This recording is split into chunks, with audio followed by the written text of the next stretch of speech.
Hello, my dear YouTube family, and welcome back to my YouTube channel. My name is Varun Bajpayee and I'm your mathematics mentor.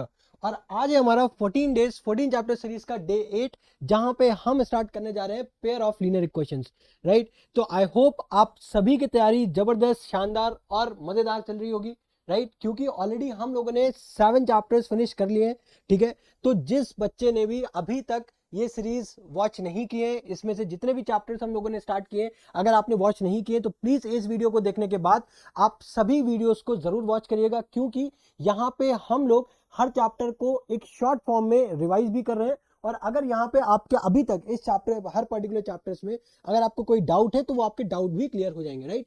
क्योंकि इस video को बनाने का purpose इतना सही है कि हम लोग शॉर्ट फॉर्म में और क्रिस्प में, राइट, हम लोग बहुत ज्यादा टाइम नहीं ले रहे हैं, ठीक है। शॉर्ट मैनर में जितनी भी इंपॉर्टेंट चीजें हैं वो सब हम लोग डिस्कस करने की कोशिश कर रहे हैं एक सिंगल वीडियो में, ठीक है। तो स्टार्ट करते हैं अपने chapter pair of linear equation.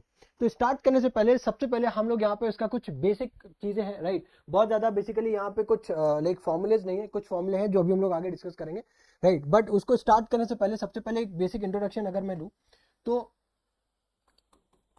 यहाँ पे बेसिकली हमें क्या नाम क्या है चैप्टर का, pair of linear equations, right. तो बेसिकली यहाँ पे जो लीनियर इक्वेशन है वो, जैसे कि अभी आपने क्लास 9th 8th में जो पढ़ी होंगी, वो क्या था, linear equation in one variable. But यहाँ पे जो हम लोग पढ़ने जा रहे हैं वो linear equation in two variable, right. और अगर मैं उसके जनरल फॉर्म की बात करूँ तो वो होता है a x plus b y plus c equal to zero, ठीक है। अब इस सिंगल इक्वेशन से हम लोग क्या एक्स और वाई दोनों की वैल्यू निकाल सकते हैं? नहीं निकाल सकते, ठीक है। क्योंकि एक वैल्यू से, एक इक्वेशन से हम लोग किसी एक अननोन वेरिएबल की वैल्यू निकाल सकते हैं। तो अब यहाँ पे अगर दो वेरिएबल्स हैं, मींस दो अननोन है, तो उसको निकालने के लिए क्या करेंगे हम लोग, बेसिकली यहाँ पे ना दो इक्वेशंस को एज्यूम करते हैं। सपोज करो एक इक्वेशन है जिसका variable a1x plus b1y plus c1 equal to zero, और दूसरी इक्वेशन हो गई a2x plus b2y plus c2 equal to zero, ठीक है। अब इन दोनों इक्वेशंस पे, राइट, क्योंकि जितनी ज्यादा नंबर ऑफ वेरिएबल्स बढ़ेंगे उतने ज्यादा नंबर ऑफ इक्वेशंस बढ़ेंगे, ठीक है। और यहाँ पे नाम ही चैप्टर का पेयर ऑफ लीनियर इक्वेशन, यानी कि हमेशा हम लोग जो लीनियर इक्वेशन डील करेंगे वो पेयर में डील करेंगे, राइट। दो इक्वेशन होंगी। अब इनमें से एक्स और वाई की जो वैल्यूज है इनको निकालने के लिए कुछ मेथड्स है हमारे पास, ठीक है। अगर मैं यहाँ पे मेथड्स की बात करूँ, ठीक है, इनको निकालने के लिए कितने मेथड्स है हमारे पास, तो सबसे पहला मेथड जो है उसको हम लोग बोलते हैं सब्स्टिट्यूशन मेथड। क्या बोलते हैं? सब्स्टिट्यूशन मेथड बोलते हैं, ठीक है। दूसरा दूसरा है हमारा एलिमिनेशन मेथड, ठीक है। दूसरा क्या है? एलिमिनेशन मेथड, ठीक है। तीसरा है हमारा ग्राफिकल मेथड, ठीक है। इसको हम लोग बोलते हैं एल्जेब्रिक अप्रोच, और ये हो गया हमारा एल्जेब्रिक मेथड, और ये हो गया हमारा ग्राफिकल मेथड, ठीक है। ये क्या है? ग्राफिकल मेथड, ठीक है। तो इन तीनों बेसिकली, लाइक अगर मैं पिछले कुछ सालों की बात करूं तो यहाँ पे हमारे पास एक और मेथड होता है जिसका नाम है क्रॉस मल्टीप्लिकेशन मेथड, बट वो अब हमारे सिलेबस से डिलीट हो चुका है। तो अब हमें सिर्फ इन्हीं तीनों मेथड्स के बारे में पढ़ना है, ठीक है। तो अब हम लोग क्या कर रहे हैं, अब मैं एक इक्वेशन लूंगा, ठीक है, जिसको मैं पहले सब्स्टिट्यूशन मेथड से सॉल्व करूंगा, फिर एलिमिनेशन मेथड से सॉल्व करूंगा, फिर ग्राफिकल मेथड से सॉल्व करूंगा, राइट। आप किसी भी दो इक्वेशंस को आप सॉल्व करने के लिए आप किसी भी एक अप्रोच को आप फॉलो कर सकते हैं, आंसर तीनों ही अप्रोच से सेम आने वाला है। सपोज करो अगर मैं एक इक्वेशन ले रहा हूं, उसको मैं सबसे पहले सॉल्व करूंगा सब्स्टिट्यूशन मेथड से, ठीक है। ये दो हमारे पास इक्वेशन है, इक्वेशन क्या है? X plus Y equal to 3, और दूसरी इक्वेशन है 2x plus 3y equal to 7। तो सब्स्टिट्यूशन मेथड से सॉल्व करने के लिए जो सबसे पहला स्टेप वन है, क्या है, आप पहले तो इसको नेम नेम दो, राइट। इक्वेशन वन को मैंने नेम दिया इक्वेशन वन, राइट, मतलब सेकंड को जस्ट मैंने नेमिंग कर दी वन एंड टू से, ठीक है। अब उसके बाद इक्वेशन नंबर वन से, ठीक है, इक्वेशन नंबर वन क्या है हमारे पास? एक्स प्लस वाई बराबर में 3। अब मैं यहां से क्या कर रहा हूं, x या फिर y की किसी भी वैल्यू निकाल लो। सपोज करो मैंने y की वैल्यू निकाल ली, जो कि क्या आ गई? 3 माइनस एक्स, ठीक है। अब मैं क्या करूंगा, अब मैं सब्स्टिट्यूट करूंगा, substitute the value of y।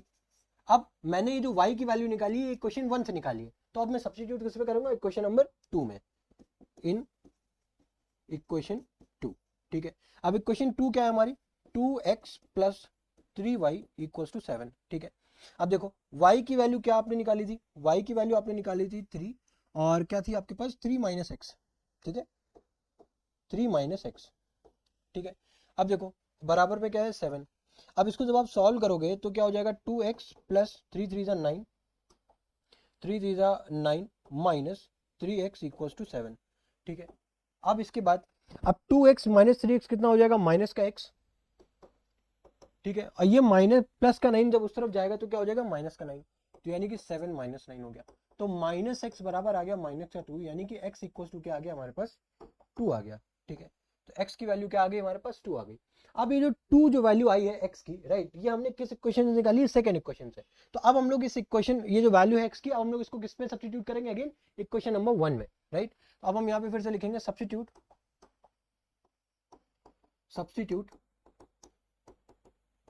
The value of x in equation 1, ठीक है। अब इक्वेशन 1 है क्या, x प्लस वाई बराबर 3, x प्लस वाई बराबर 3, ठीक है। x की वैल्यू कितनी आई है 2, तो 2 प्लस वाई बराबर 3, तो यानी कि y की वैल्यू कितनी हो गई, 3 माइनस 2 यानी कि 1, ठीक है। तो ये आ गई हमारे पास y की वैल्यू। तो यहां से दोनों इक्वेशंस को सॉल्व करके हमें x की वैल्यू 2 आई है, मिली है, और y की वैल्यू क्या मिली है, 1 मिली है, ठीक है।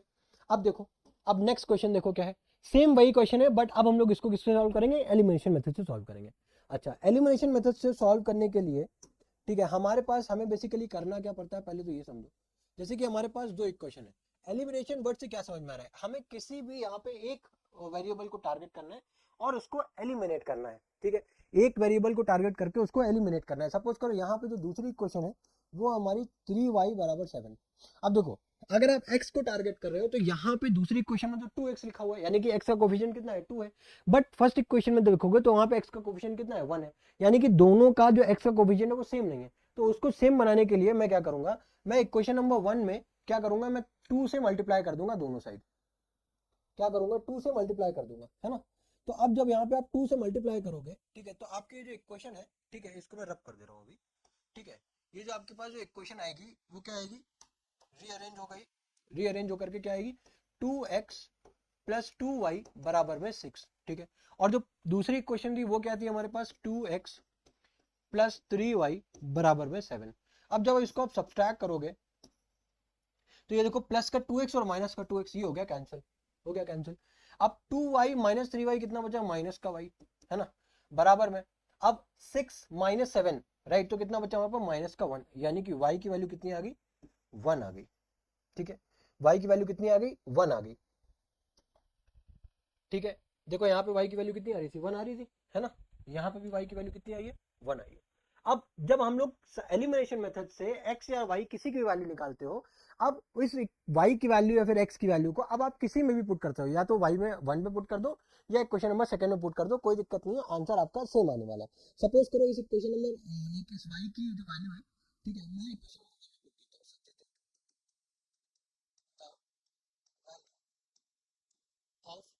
y in equation 1। अब इक्वेशन नंबर 1 है क्या, x प्लस वाई बराबर में 3, है ना, x प्लस वाई बराबर में 3। तो अब y की वैल्यू कितनी है हमारे पास, 1 है, इक्वल टू 3, यानी कि x की वैल्यू कितनी आ गई, 3 माइनस 1। अब अगर आप यहाँ पे देखोगे तो x की वैल्यू कितनी आ रही है, 2, तो यहाँ पे भी क्या आ रही है, सेम ही आ रही है, ठीक है। अब देखो, अब इसी क्वेश्चन को सपोज करो मैं ग्राफिकल मेथड से सॉल्व करूंगा, ठीक है। अब ग्राफिकल मेथड से जब सॉल्व करोगे तब देखो क्या चेंजमेंट आएगा, ग्राफिकल मेथड से सॉल्व किस तरीके से किया जाता है। तो सबसे पहले जिस इक्वेशन को आप, हमें क्या करना है, बेसिकली दोनों इक्वेशन है ना। अब अगर आप इस इक्वेशंस को सॉल्व नहीं करते हो दोनों इक्वेशंस की हेल्प से, तो बेसिकली क्या होता है ना कि एक इक्वेशन का यहाँ पे दो वेरिएबल है, तो यहाँ पे इनफाइनाइट सॉल्यूशन मिलेंगे हमें, ठीक है, एक सॉल्यूशन मिल सकते हैं। अब यहाँ पे भी उसी तरीके से सेकंड इक्वेशन के भी हमें बहुत सारे सॉल्यूशन मिल सकते हैं। तो हम लोग क्या करेंगे, हम लोग यहाँ पे क्या करेंगे कि उसी तरीके से, जैसे क्या है, पहली इक्वेशन क्या है, x प्लस वाई बराबर में 3। अब हम लोग यहाँ पे कुछ सेट्स ऑफ रिजल्ट निकालेंगे, ठीक है, x की वैल्यू पुट करेंगे और अकॉर्डिंगली हम लोग y की वैल्यू को फाइंड करेंगे, ठीक है। तो मान लो x की वैल्यू मैंने ली है यहाँ से, मैं ले रहा हूँ -2। तो जब x की वैल्यू आप -2 पुट करोगे, ठीक है, तो y की वैल्यू निकालोगे तो y -2 उधर जाएगा तो क्या हो जाएगा, 5, तो यानी कि क्या, 5, है ना। अब उसी तरीके से मान लो x की वैल्यू आपकी अपनी 0 रहेगी, तो y की वैल्यू कितनी आ गई, 3। आप 3 वैल्यू ले लो, ठीक है, इनफ है। फिर उसके बाद मान लो आपने x की वैल्यू कितनी ले ली इस बार, वो पॉजिटिव 2 ले ली, ठीक है। पॉजिटिव 2 जब उधर जाएगा तो -2 हो जाएगा, तो ये कितना हो जाएगा, 1, यानी कि आपके पास x की 3 सेट्स में वैल्यू आ गई, ठीक है। एक -2,5, एक 0,3, एक 2,1। ठीक है, उसी तरीके से दूसरी इक्वेशन के लिए भी हम लोग सेम इसी तरीके से वैल्यूज निकालेंगे। फिर उसके बाद हम लोग ग्राफ में प्लॉट कर देंगे और हमारे पास जहां पे भी दो इक्वेशन एक दूसरे को कट करेंगी हमारे पास रिजल्ट आ जाएगा। ठीक है, अब देखो दूसरी इक्वेशन क्या है। दूसरी इक्वेशन है हमारे पास 2x प्लस 3y बराबर में क्या है 7, है ना।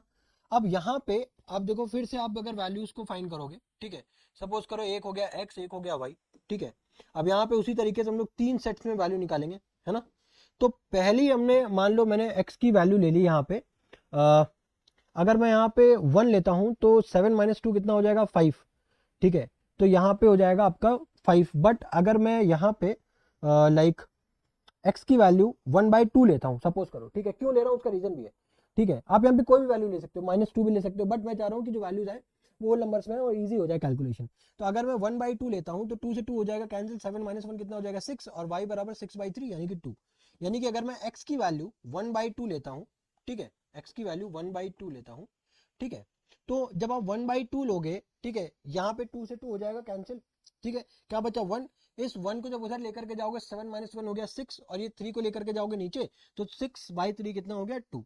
ठीक है, एक तो आ गया 1/2 हो गया। ठीक है, अब उसके बाद अगर मैं दूसरी वैल्यू को देखूं, ठीक है, तो अगर मैं y x की वैल्यू में अगर 2 ले लूं, यहाँ पे x की वैल्यू मैं अगर 2 ले लूं यहाँ पे, ठीक है, तो देखो क्या हो जाएगा 2 2 जा 4। ये 4 जब उधर जाएगा तो 7 - 4 कितना हो जाएगा 3, एंड 3/3 क्या हो जाएगा यहाँ पे 1। तो ये आ गया 1। ठीक है, अब उसके अलावा अगर मैं यहाँ पे x की वैल्यू 0 ले लेता हूँ सपोज दैट, ठीक है, तो जब आप यहाँ पे 0 कंसिडर करोगे वैल्यू, ठीक है, आपने 0 अगर कंसिडर की तो आपके पास जो वैल्यू आएगी वो यहाँ पे 7/3 आएगी। ठीक है, 7/3। अब 7/3 को अगर आप पॉइंट पे कन्वर्ट करोगे तो 3 2 जा 6, 1 बचेगा, एंड देन अगेन 3 7.2.33 आएगी, है ना, 0.0। ठीक है, 2.33 आ रहा है ना। तो यहाँ पे जो वैल्यू आ रही है हमारे पास कितनी आ रही है, अगर आप पॉइंट में देखोगे तो ये आ रही है 2.33 समथिंग। ठीक है, अब इसी वैल्यूज को अगर मैं ग्राफ में प्लॉट करूँ, ठीक है, ध्यान से समझना, अब मैं क्या करने जा रहा हूँ, मैं ग्राफ प्लॉट करने जा रहा हूँ। ठीक है, इसको ऐसे नहीं लिखते हैं, इसी से ग्राफ प्लॉट कर लेते हैं।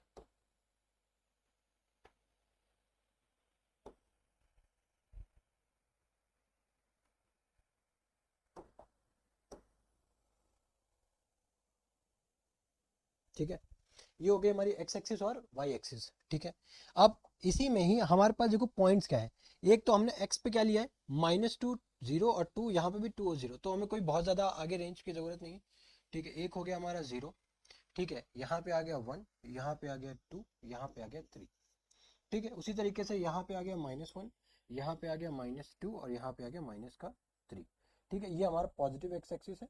ठीक है, ये हमारा नेगेटिव साइड है, तो एक्स डैश रिप्रेजेंट कर दो, ये y है, और ये y डैश मतलब नेगेटिव साइड। अब अगर आप y की वैल्यू देखो तो कहाँ मैक्स कहाँ तक जा रही है, 5 तक जा रही है। ठीक है, तो उसके लिए अगर हम यहाँ से 1 2 3 4, कितना हो गया 5। ठीक है, अब अगर आप देखो ये 1 से लेकर के 5, और यहाँ पे उसी तरीके से अगर मैं नेगेटिव में जाऊँ तो क्या हो जाएगा -1, -2, -3, -4 और -5। ठीक है, अब यहाँ पे पॉइंट्स को प्लॉट करना स्टार्ट करो। -2,5 मीन्स -2,5, यानी कि x की वैल्यू -2 है और y की वैल्यू कितनी है 5 है। तो वो जो वैल्यू होगी वो -2,5। तो एक पॉइंट तो ये मिल गया, क्या है -2,5, है ना। दूसरा क्या है 0,3, यानी कि x 0 है तो y कितना है 3, ये पॉइंट है। ठीक है, ये पॉइंट का नाम क्या है 0,3। तीसरा पॉइंट क्या है 2,1, यानी कि x की वैल्यू जब 2 है तो y कितना है 1 है।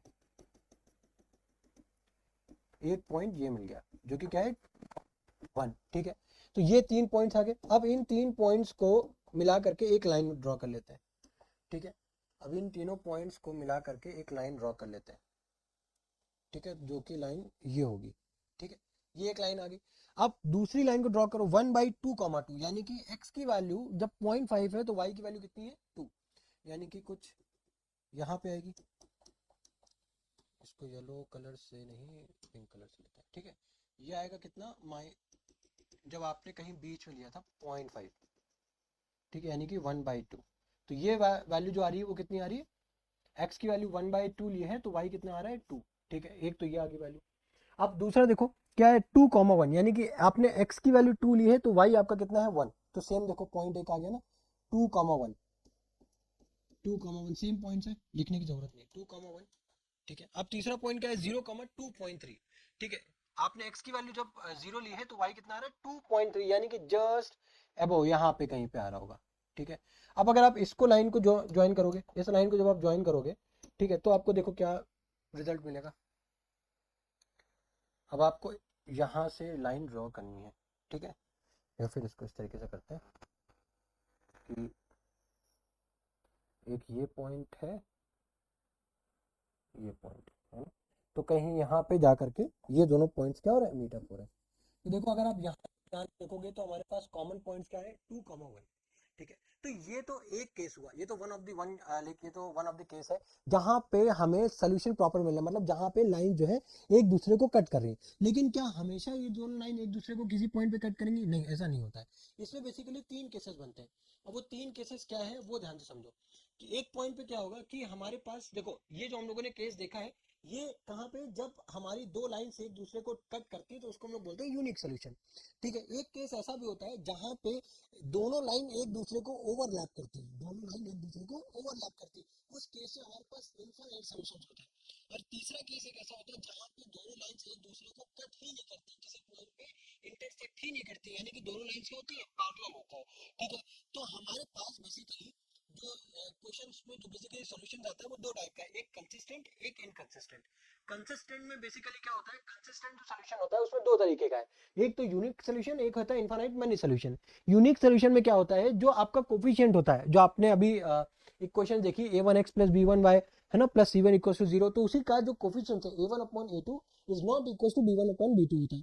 बट अगर उसी जगह पे अगर आप इनफाइनाइट मैनी सॉल्यूशंस की बात करो तो वहां पे जो आपके तीनों कोफिशिएंट यानी कि a1/a2 b1/b2 और c1/c2 ये तीनों ही क्या होंगे, बराबर होंगे।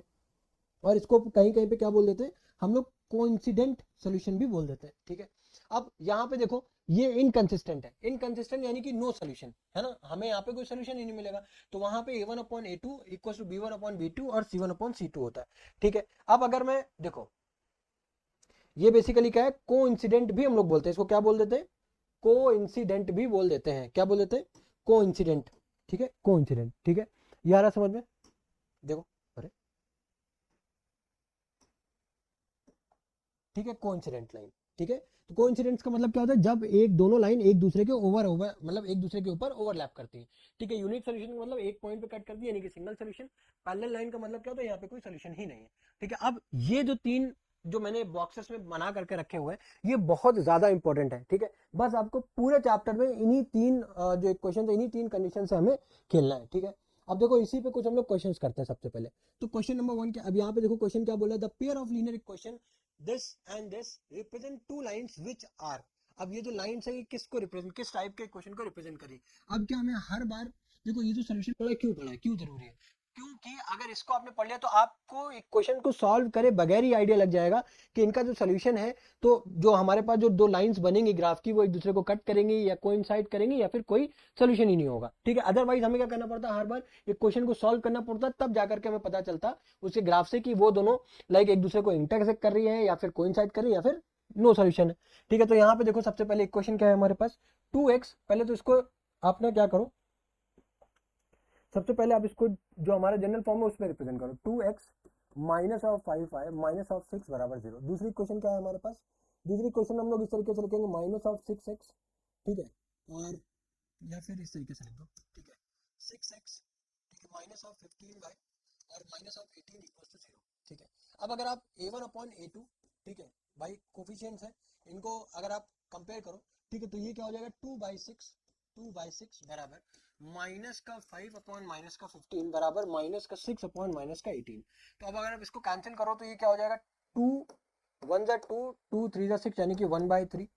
इधर भी देखो क्या हो जाएगा 1/3 और इधर भी क्या आ रहा है 1/3, यानी कि जो तीनों सॉल्यूशंस हैं अगर आप ध्यान से देखो वो क्या है, बराबर है। और ये किस केस में आ रहा था, जब दोनों लाइन एक दूसरे को क्या कर रही थी, कोइंसाइड कर रही थी। देखो तो यहाँ पे जो सोल्यूशन होगा वो क्या होगा, वो क्या होगा हमारा कोइंसिडेंट होगा, है ना, हमने बताया था ना कोइंसिडेंट का मतलब कि एक दूसरे को कोइंसाइड जब करें। ठीक है, अब इसको देखो, the pair of equations this and this represent parallel lines where A and B are integers. ठीक है, हमें क्या बोला है कि ये दोनों इक्वेशंस का सॉल्यूशन हमें ऑलरेडी गिवन है। ठीक है, ये दोनों सॉल्यूशंस का हमें बेसिकली सॉल्यूशन ऑलरेडी गिवन है कि पैरेलल लाइन फॉर्म करेगा इनका solution.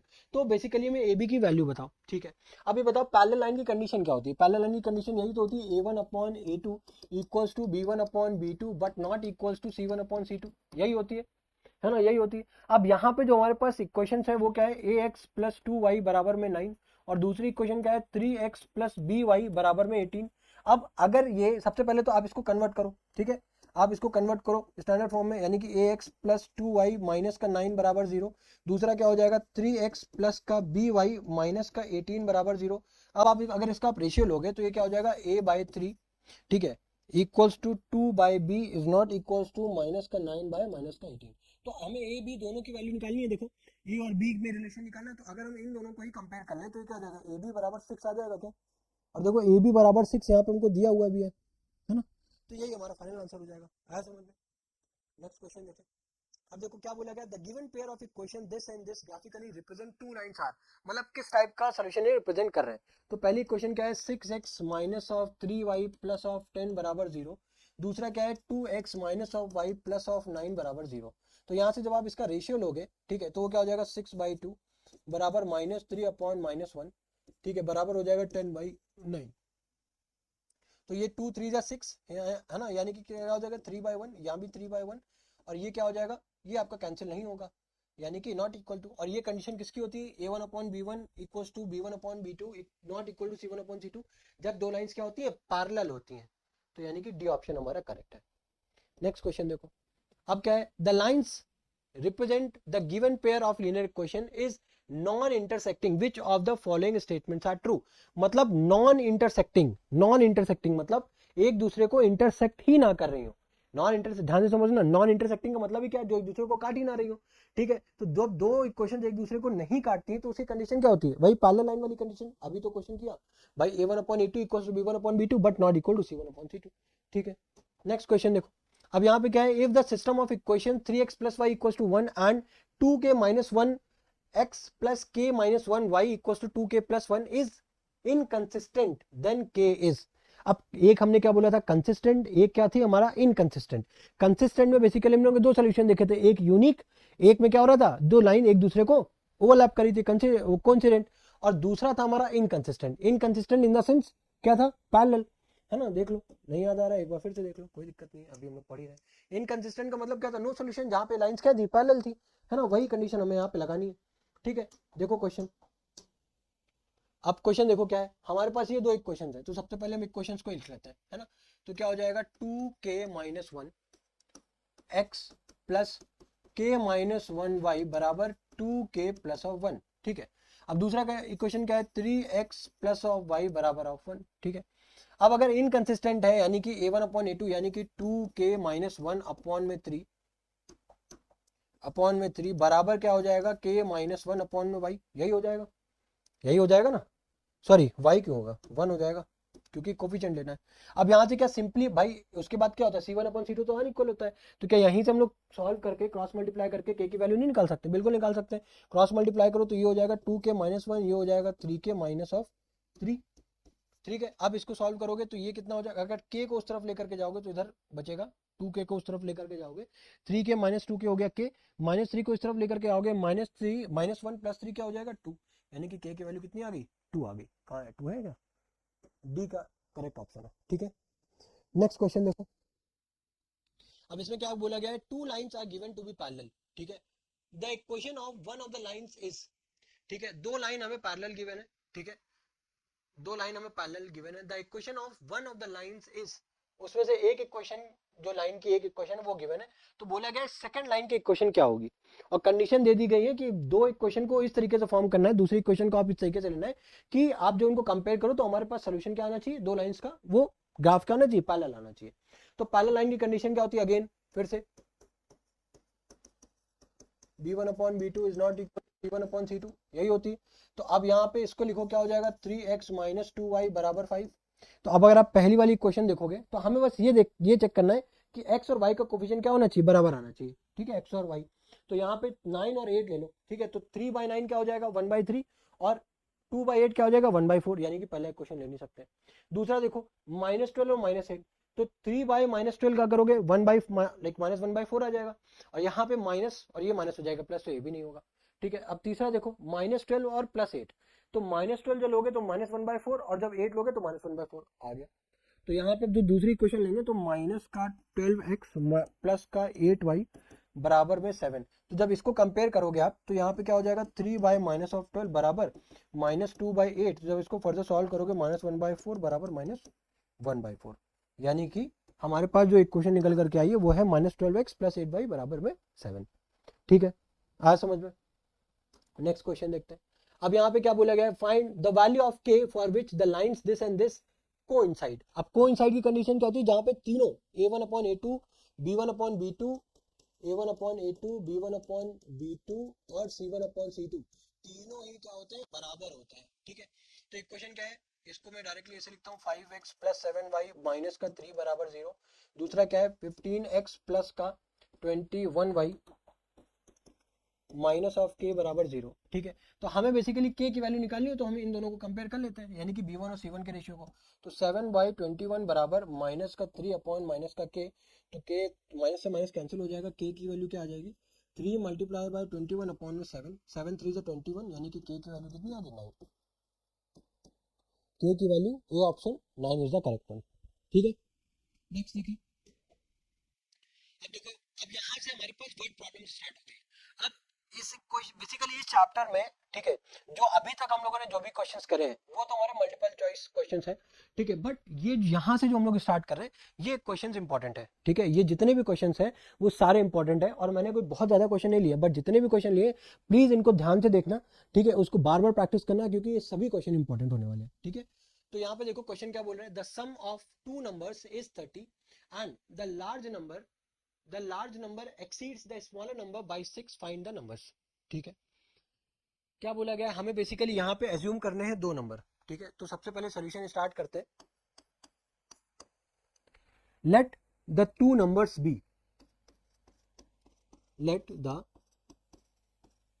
To numbers be x and y, ठीक है। हमने दो नंबर एज्यूम किए x एंड y, ठीक है। तो अब उनका जो सम है वो कितना है, 30, x प्लस y कितना है हमारे पास, 30, ठीक है। और उसके बाद large number exceeds the small number by 6, ठीक है। तो जो लार्ज नंबर है भाई, मान लेते हैं x हमारा, ठीक है, कंडीशन मान लेते हैं कि x हमारा क्या है, ग्रेटर देन है y से। तो क्या है, लार्ज नंबर जो है यानी कि x वो छोटे वाले नंबर से 6 ज्यादा है, ये कंडीशन है। तो अगर इसको आप रीअरेंज करोगे तो x माइनस वाई बराबर 6 लिख सकते हो। तो मान लो ये क्वेश्चन नंबर 1 हो गई, ये क्वेश्चन नंबर सेकंड हो गई, है ना। अब इन दोनों इक्वेशन को अगर मैं चाहूँ तो सब्स्टिट्यूशन मेथड से कर सकता हूँ, या फिर आप एलिमिनेशन से कर लो, एलिमिनेशन से कर लो। x माइनस वाई या फिर x प्लस वाई बराबर 30, और दूसरी इक्वेशन क्या है, x माइनस वाई बराबर में 6। अब अगर आप इनको सिंपली ऐड करते हो तो y तो y यहाँ से कैंसिल हो जाएगा, क्या बचा हमारे पास, 2x बराबर में 36, यानी कि x की वैल्यू कितनी आ गई, x की वैल्यू कितनी आ गई, 18। x की वैल्यू तो हमारे पास सिंपली आ गई 18। अब मान लो इसी वैल्यू को मैं यहाँ पे क्वेश्चन नंबर 1 में पुट कर रहा हूँ, ठीक है। तो 18, बट आप जब भी पुट करोगे तो please statement wise properly mention करना, ठीक है। x प्लस वाई बराबर में 30, तो y की वैल्यू क्या आ जाएगी, 30 माइनस ऑफ 18, जो कि कितना आ जाएगा, 12। तो y की वैल्यू कितनी आ गई हमारे पास, 12 आ गई। इजी था क्वेश्चन, है ना। अब इसको आप चाहते तो आप सब्स्टिट्यूशन मेथड से भी कर सकते थे, कोई दिक्कत नहीं है, ठीक है। ये आपकी चॉइस है कि आप किससे इसको सॉल्व करना चाहते हो। नेक्स्ट क्वेश्चन देखो, अब क्या गिवन है, a fraction becomes 1/3 when 2 is subtracted from the numerator and it becomes 1/2 when 1 is subtracted from the denominator, ठीक है। तो सबसे पहले तो हम यहाँ पे एक फ्रैक्शन को एज्यूम करेंगे, और वो फ्रैक्शन क्या होगा, x बाय वाई, ठीक है। तो यहाँ पे एक स्टार्ट करते हैं अपना solution, that let us assume a fraction be x upon y, ठीक है। हमने एक एज्यूम किया फ्रैक्शन क्या है, x अपॉन वाई। अब उसके बाद अब इसी फ्रैक्शन में a fraction becomes 1/3 when 2 is subtracted from the numerator, ठीक है। तो अगर हमारे पास फ्रैक्शन x बाई वाई है, ठीक है, और 2 उसमें बोला गया सब्सट्रैक्ट हो रहा है न्यूमरेटर से, तो फ्रैक्शन कितना निकल करके आ रहा है 1/3। सेकेंड केस में क्या बोला गया है, and it becomes 1/2 when 1 is subtracted from the denominator। अगर 1 को डिनोमिनेटर से घटाया जाता है, ठीक है, तो वो कितना बन जाता है 1/2। तो हमारे पास यही क्वेश्चन है, इसको रीअरेंज कर लो तो क्या हो जाएगा 3x माइनस 2 बराबर y, ठीक है, ये क्या हो जाएगा 3x माइनस 6 बराबर में y, यानी कि 3x माइनस में y बराबर में 6, ठीक है, इसको मान लिया क्वेश्चन नंबर 1। और इसी तरीके से अगर इसको सॉल्व करो ये हो जाएगा 2x y माइनस 1, तो 2x माइनस का y बराबर में माइनस का 1, ठीक है, ये आगे जो इक्वेशन। अब अगर आप इन दोनों इक्वेशंस को, ठीक है, ये क्वेश्चन नंबर सेकेंड है, अब इन दोनों इक्वेशंस को अगर मैं लिखूं तो मान लो ये क्या हो जाएगा 3x माइनस वाई बराबर में 6, ठीक है, इधर है 2x माइनस वाई बराबर में माइनस 1। अब अगर दोनों को यहाँ पे आपको सब्सट्रैक्ट करना पड़ेगा, क्योंकि तभी तो आपका साइन चेंज होगा। अगर साइन ऑलरेडी ऑपोजिट होते तो कोई दिक्कत नहीं थी, आप ऐड कर लेते। तो अब ये y किसका हो गया पॉजिटिव, तो ये y हो गया कैंसिल। तो 3x माइनस 2x यहाँ पे तो बचा x, ठीक है, 6x, ठीक है, यहाँ पे था माइनस, एक सेकेंड, ये हो जाएगा पॉजिटिव, ये भी हो जाएगा पॉजिटिव, सॉरी, ठीक है, तभी तो कैंसिल होगा। ये माइनस था तो ये पॉजिटिव हो गया, ये माइनस था तो ये पॉजिटिव हो गया, ठीक है, तो माइनस वाई प्लस वाई क्या हो गया कैंसिल, 3x माइनस 2x यहाँ पे बचा x, और 6 प्लस 1 कितना हो गया 7, यानी कि x की वैल्यू कितनी आ गई अपने पास 7 आ गई। अब इस 7 को अगर मैं क्वेश्चन नंबर 1 में पुट करूं, जो कि क्या है हमारी 3x माइनस वाई बराबर में 6, यहाँ पे 3 7 से कितना हो जाएगा 21 माइनस वाई बराबर में 6, तो 21 माइनस 6 बराबर वाई, ठीक है, तो 21 में से जब 6 को सब्सट्रैक्ट करोगे तो कितना आएगा 15, तो y की वैल्यू कितनी आ गई निकल करके 15 आ गई, ठीक है। अब क्वेश्चन में पूछा गया फाइंड द फ्रैक्शन, तो फ्रैक्शन क्या होगा हमारे पास x बाय बाई एज्यूम किया था, x की वैल्यू आ गई 7, y की वैल्यू कितनी आ गई 15, यानी कि जो न्यू फ्रैक्शन है वो हमारे पास कितना है 7/15 आया है, ठीक है, आया समझ में। नेक्स्ट क्वेश्चन देखते हैं। नेक्स्ट क्वेश्चन देखो, 4 chairs and 3 tables cost rupees 2100 and 5 chairs and 2 tables cost rupees 1750, find the cost of 1 chair and 1 table separately। तो इसको किस तरीके से फाउंड करेंगे, सबसे पहले हम यहाँ पे एज्यूम करेंगे कि एक चेयर और एक टेबल का प्राइस क्या है। तो late us assume the cost of 1 chair and 1 table be x and y, ठीक है। अब एक चेयर, अब मान लो अगर आपने आप क्या करने गए, आप टेबल और चेयर जो है आप परचेज करने गए हो, एक चेयर का प्राइस है 100 रुपए, आपने एक टेबल का प्राइस है आपका 100 रुपए, आपने 4 टेबल खरीदी तो आपको कितने रुपए देने पड़ेंगे 400 रुपए देने पड़ेंगे, है ना। उसी जगह पे एक चेयर का जो प्राइस है, ठीक है, एक चेयर का जो प्राइस है वो मान लो कि 200 रुपए है, ठीक है, तो वहां पे अगर आपने 4 चेयर खरीदी तो आपको कितने रुपए देने पड़ेंगे 800 रुपए देने पड़ेंगे, समझ में आ रहा है ना।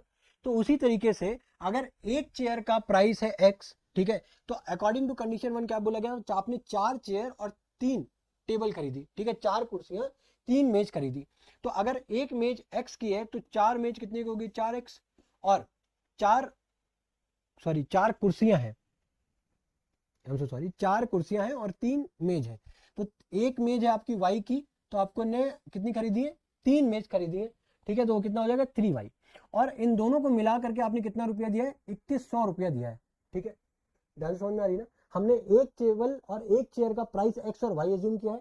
तो अब इक्वेशन नंबर 1 जो हमारे कंडीशन नंबर 1 है उसमें हम लोगों ने क्या किया है कि हम लोगों ने 4 कुर्सियां और 3 मेज खरीदी है, ठीक है, 4 कुर्सियां और 3 मेज खरीदी है, तो एक कुर्सी का प्राइस अगर x है और एक मेज का प्राइस अगर y है तो 4 कुर्सियों का प्राइस कितना हो जाएगा 4x और 3 मेज का प्राइस कितना हो जाएगा 3y, और दोनों को मिला करके कितना हो गया 2100 रुपए। उसी जगह पे अगर दूसरी कंडीशन की बात करो तो वहां पे आपने कितनी खरीदी 5 कुर्सियां खरीदी है, तो ये हो जाएगा 5x और 2 टेबल खरीदी यानी कि 2y बराबर में कितना हो जाएगा 1750। इसको मान लो इक्वेशन नंबर 1, इसको मान लो इक्वेशन नंबर 2। अब अगर इसको भी आपको एलिमिनेशन मेथड से सॉल्व करना है तो आपको क्या करना पड़ेगा, कोई एक वेरिएबल तो सेम करना पड़ेगा, ठीक है, कोई एक वेरिएबल तो सेम करना पड़ेगा, या तो आप यहाँ पे सब्स्टिट्यूशन मेथड लगा लो, जो भी आपको लाइक बेस्ट लगे, ठीक है, आप उस तरीके से आप मेथड को ऑप्ट करके आप आगे बढ़ सकते हो, ठीक है। तो सपोज करो मैं इसको भी यहाँ पे किससे सॉल्व करूँ, मान लो मैंने इसको ना यहाँ पे सब्स्टिट्यूशन मेथड से सॉल्व करता हूँ, तो सब्स्टिट्यूशन मेथड से अगर आप सॉल्व करोगे तो इक्वेशन 1 से हम लोग क्या कर रहे हैं x y की वैल्यू निकालते हैं, ठीक है, फ्रॉम इक्वेशन 1, फ्रॉम इक्वेशन 1, ठीक है, y की वैल्यू अगर आप निकालोगे तो क्या हो जाएगी 2100 माइनस में 4x अपॉन में 3, ठीक है, ये आपकी वैल्यू आ गई y की। अब इसी को हम लोग सब्स्टिट्यूट करेंगे किसमें, हमेशा सब्स्टिट्यूशन मेथड में याद रखना, अगर इक्वेशन 1 से वैल्यू निकालो तो इक्वेशन 2 में रखोगे, इक्वेशन 2 से निकाल रहे हो तो इक्वेशन 1 में पुटअप करोगे। तो हमने इक्वेशन 1 से y की वैल्यू निकाली, अब वो हम किस में पुट करने जा रहे हैं, सेकंड इक्वेशन में। तो 5x प्लस 2 ऑफ y की क्या वैल्यू हमारे पास 2100, ठीक है, 2100 माइनस 4x अपॉन 3 बराबर में कितना है हमारे पास 1750, ठीक है, ये है। अब देखो, अब इसको जब फर्दर सॉल्व करोगे तो क्या हो जाएगा 5x प्लस, ठीक है, ये कितना हो जाएगा आपका 4200 माइनस ऑफ 8x, ठीक है, यहाँ पे मल्टीप्लाई भी हो जाएगा, ये हो जाएगा 15x, और ये जो 3 है इधर जाकर के मल्टीप्लाई हो जाएगा, है ना। तो 3 0 0, 3 5 15, 1 3 7 21, 2 कैरी 2, 3 1 3 और 5, यानी कि 5250, ठीक है। अब इसको सॉल्व करो फर्दर, 15 माइनस 8 कितना हो जाएगा हमारे पास 7, तो ये आ जाएगा हमारे पास 7x, ठीक है, ये 4200 उधर जाएगा, यानी कि 5250 माइनस 4200, ठीक है। अब यहाँ पे सब्ट्रैक्ट करो तो कितना हो जाएगा 0 5 0 और 1, ठीक है, ये कितना आ गया 7x, यानी कि x की वैल्यू क्या आ गई 1050 अपॉन में 7, 7 1 7 कितना बचा 3, 7 5 35 और ये 0, यानी कि x की वैल्यू कितनी आ गई 150। तो यहाँ से आपको क्या पता चला कि x यानी कि जो आपने माना था चेयर कोई तो आपने एक्स एज्यूम किया था, तो एक चेयर की कीमत कितनी है 150 रुपए है, ठीक है। अब उसी तरीके से आपको टेबल की वैल्यू निकालनी है, ठीक है, टेबल की वैल्यू निकालने के लिए क्या करोगे, अब ये मैंने इक्वेशन 2 से निकाली, तो इक्वेशन 1 क्या है 4x plus 3y, 4x plus 3y बराबर में है 2100 रुपए, है ना, और आपने x की वैल्यू कितनी निकाली है, x की वैल्यू आपने निकाली है 150, तो आप यहाँ पे उठा करके पुट कर दो इसको, प्लस ऑफ 3y बराबर में कितना हो जाएगा 2100, तो इसको जब मल्टीप्लाई करोगे 0, ठीक है, 15 4 जा कितना होता है 60, तो ये कितना आ जाएगा आपका 600 आ जाएगा, ठीक है, प्लस ऑफ 3y बराबर हो गया 2100 रुपए, ठीक है, तो 3y बराबर क्या हो जाएगा 2100 माइनस 600, ठीक है। अब 2100 में से 600 को जब सब्ट्रैक्ट करोगे तो कितना बचेगा आपका 1500 बराबर में आ गया 3y, तो y की वैल्यू कितनी आ गई 1500 अपॉन में 3, यानी कि y की वैल्यू कितनी हो गई 500, यानी कि एक चेयर की कॉस्ट है 150 और एक टेबल की कॉस्ट है आपकी 500 रुपीज। यही तो हमसे पूछा गया था क्वेश्चन में कि सेपरेटली फाइंड करो कि एक टेबल और एक चेयर की कॉस्ट कितनी होगी, वो हमने फाइंड कर लिया 150 और 500 रुपीज। तो यहाँ पे आप आंसर में भी लिख सकते हो that hence the cost of one chair and one table is 150 and 500 rupees. Next question देखो, अब यहाँ पे क्या बोला गया, Arjun has some cows and some hens in his shed, the total number of legs is 92 and the total number of heads is 29, find the number of cows in shed, ठीक है। बोला क्या गया यहाँ पे, अर्जुन है, ठीक है, उसके पास उसने कुछ गाय पाली हुई है और कुछ मुर्गियां, ठीक है। तो अब ये देखो, एक जो गाय होती है ना, ठीक है, मान लो ये गाय है ना, तो एक गाय के उसने क्या बोला है, देखो टोटल नंबर ऑफ लेग्स की बात की है, तो हमारे पास अगर एक गाय है और एक मुर्गी है, मुर्गी किस तरीके से बनाए, ये मुर्गी है ना, ये हेन है, तो Arjun has some cows and some hens in shed, the total number of legs is 92, ठीक है, मतलब उसने जब खाली पैर जो मतलब जितने जितने भी काऊ है और जितने भी हेंस है, अगर उसने सबके लेग्स की काउंटिंग की, ठीक है, तो कितना आ रहा है 92 समेशन आ रहा है, and the total number of heads is 29, ठीक है, the total number of heads जो है वो कितने 29 है, ठीक है। तो हम लोग यहाँ पे एज्यूम क्या करेंगे, let us assume late us assume late us assume, अब इसने टोटल बोला है ना, हमको ये तो नहीं पता कि एग्जैक्टली कितने नंबर ऑफ काउज कितने नंबर ऑफ हेन्स है, तो वही हम लोग एज्यूम करेंगे, let us assume that the number of cows and hens are x and y, ठीक है। तो अकॉर्डिंग टू कंडीशन नंबर 1, अगर एक मान लो एक काउ है, ठीक है, अब काउ कितने हैं x है, ठीक है, x नंबर ऑफ काउस है और एक काउ के कितने पैर होते हैं 4, ठीक है। तो अगर मान लो एक गाय के 4 पैर हैं और मान लो उसी तरीके से 5 गाय हैं मेरे पास, तो टोटल कितने पैर हो जाएंगे 20, यानी कि 4 इंटू 5 आपने मल्टीप्लाई किया। उसी तरीके से मैं क्या कर रहा हूं कि अगर एक गाय के 4 पैर है, ठीक है, और आपके पास x नंबर ऑफ काउज है, तो आप क्या करोगे 4x करोगे। उसी तरीके से अगर आप हेन की बात करो, ये आपका काउ है, ये आपका हेन है, अगर आप हेन्स की बात करो, ठीक है, हेन्स की बात करो तो इनके पास कितने 2 लेग्स होते हैं, है ना, 2 लेग्स ही होते हैं ना, प्लस क्या हो जाएगा 2 इंटू वाई, क्योंकि आपने y number of hens assume की थी। अब जब आप इनको जोड़ रहे हो टोटल, तो आपके पास कितना आ रहा है 92 आ रहा है। अब दूसरी कंडीशन देखो, उसने क्या बोला है कि जब उनके हेड्स जोड़े, अब काऊ का भी एक ही हेड होगा, हेन का भी एक ही हेड होगा, तो आप जब दोनों को जोड़े यानी कि x प्लस वाई जब आपने जोड़ा, ठीक है, तो आपको पास कितना मिल रहा है कि 29, ठीक है। तो ये दो इक्वेशंस हमारे पास आ चुकी हैं। अब इन दोनों इक्वेशंस को अगेन आप क्या करो, चाहो तो आप इसको लाइक सब्स्टिट्यूशन से सॉल्व कर लो, या फिर आप एलिमिनेशन से सॉल्व कर लो। सपोज करो मैं इसको भी सब्स्टिट्यूशन से ही सॉल्व करूंगा, ठीक है। तो यहाँ पे लाइक आपकी हर बार मैं इक्वेशन नंबर 1 से निकालता हूँ, ठीक है, एक्स वाई की वैल्यू। अब की मैं क्या करूँ, फ्रॉम इक्वेशन 2 मैं y की वैल्यू निकाल रहा हूँ, जो कि क्या होगी 29 माइनस ऑफ x, ठीक है। तो अब जब y की वैल्यू मैंने निकाली है, अब मैं इसको सब्स्टिट्यूट किसमें करूंगा, इक्वेशन नंबर 1 में, ठीक है। सब्स्टिट्यूट, ये सारी अगर मैं कहीं पे नहीं लिख रहा हूं तो आपको लिखना है, ध्यान से ये चीज ध्यान में रखना। Substitute the value of y in equation 1, ये हमेशा याद रखना, अगर 2 से निकाल रहे हो तो 1 पे रखोगे, 1 से निकाल रहे हो तो 2 पे ही रखोगे, ठीक है, अदरवाइज आंसर गलत आ जाएगा, ठीक है। अब इक्वेशन 1 क्या है हमारे पास, 4x प्लस 2y, और y की वैल्यू क्या निकाली हमने 2 टाइम्स 29 माइनस ऑफ x बराबर में है 92, ठीक है। इसको फर्दर सॉल्व करो, 2x प्लस ये कितना हो जाएगा 18 और 2 टू द 4 5, ये हो जाएगा 2x बराबर हो गया 92। 4x माइनस 2x कितना हो जाएगा 2x, ठीक है, ये हो जाएगा 92 माइनस ऑफ 58, ठीक है। तो 92 माइनस 12 माइनस 8 कितना हो जाएगा 4, और इधर से 8 माइनस 5 कितना हो जाएगा 34, यानी कि x की वैल्यू कितनी आ गई 34/2, यानी कि 17, यानी कि टोटल नंबर ऑफ काउज कितनी है 17 है, यानी कि 17 काउज है। तो हेंस कितनी होंगी, अब इक्वेशन 2 से, सॉरी इक्वेशन नंबर 1 से हमने निकाला है, तो अभी x की वैल्यू किसमें रखोगे, इक्वेशन नंबर 2 में रखोगे। इक्वेशन नंबर 2 क्या है, लाइक x प्लस वाई बराबर 29, x की वैल्यू कितनी है 17 प्लस वाई बराबर में कितना है 29, तो y की वैल्यू कितनी आ जाएगी 29 माइनस ऑफ 17, 9 माइनस 7 कितना हो जाएगा हमारे पास 2, ठीक है, और 2 माइनस 1 1, यानी कि y की वैल्यू कितनी आ गई 12 आ गई, ठीक है। तो कितनी है 12 मुर्गियां है, 12 मुर्गियां है, ठीक है, 17 काऊ है और 12, 17 गाय है और 12 मुर्गियां है, ठीक है, आया समझ में। नेक्स्ट क्वेश्चन देखो, अब क्या बोला गया, अब यहाँ पे एजेस के कुछ क्वेश्चन है, एज वाले, है ना। तो यहाँ पे क्या बोला गया, the sum of ages of a father and his son is 40, if the father age is 3 times that of his son, then find the respective ages, ठीक है। तो हम लोग यहाँ पे एज्यूम करेंगे कि लेट, क्या एज्यूम करने वाले हैं, let's assume the age of father and son be x and y, ठीक है, मान लो मैंने एक्स एंड वाई है, ठीक है। अब कंडीशन 1 देखो, तो sum of ages of father and son is 40, ठीक है, यानी कि दोनों का अगर मैं सम कर रहा हूं तो कितना आ रहा है 40 आ रहा है। If the father age is 3 times that of his son, ठीक है, अगर फादर की एज जो है वो सन की 3 गुना है, तो ये कंडीशन है, यानी कि दो इक्वेशंस मिल गई, ये हो गया इक्वेशन नंबर 1, ये हो गया इक्वेशन नंबर 2। अब इसको आप डायरेक्टली इक्वेशन नंबर 1 में पुट कर दो, है ना।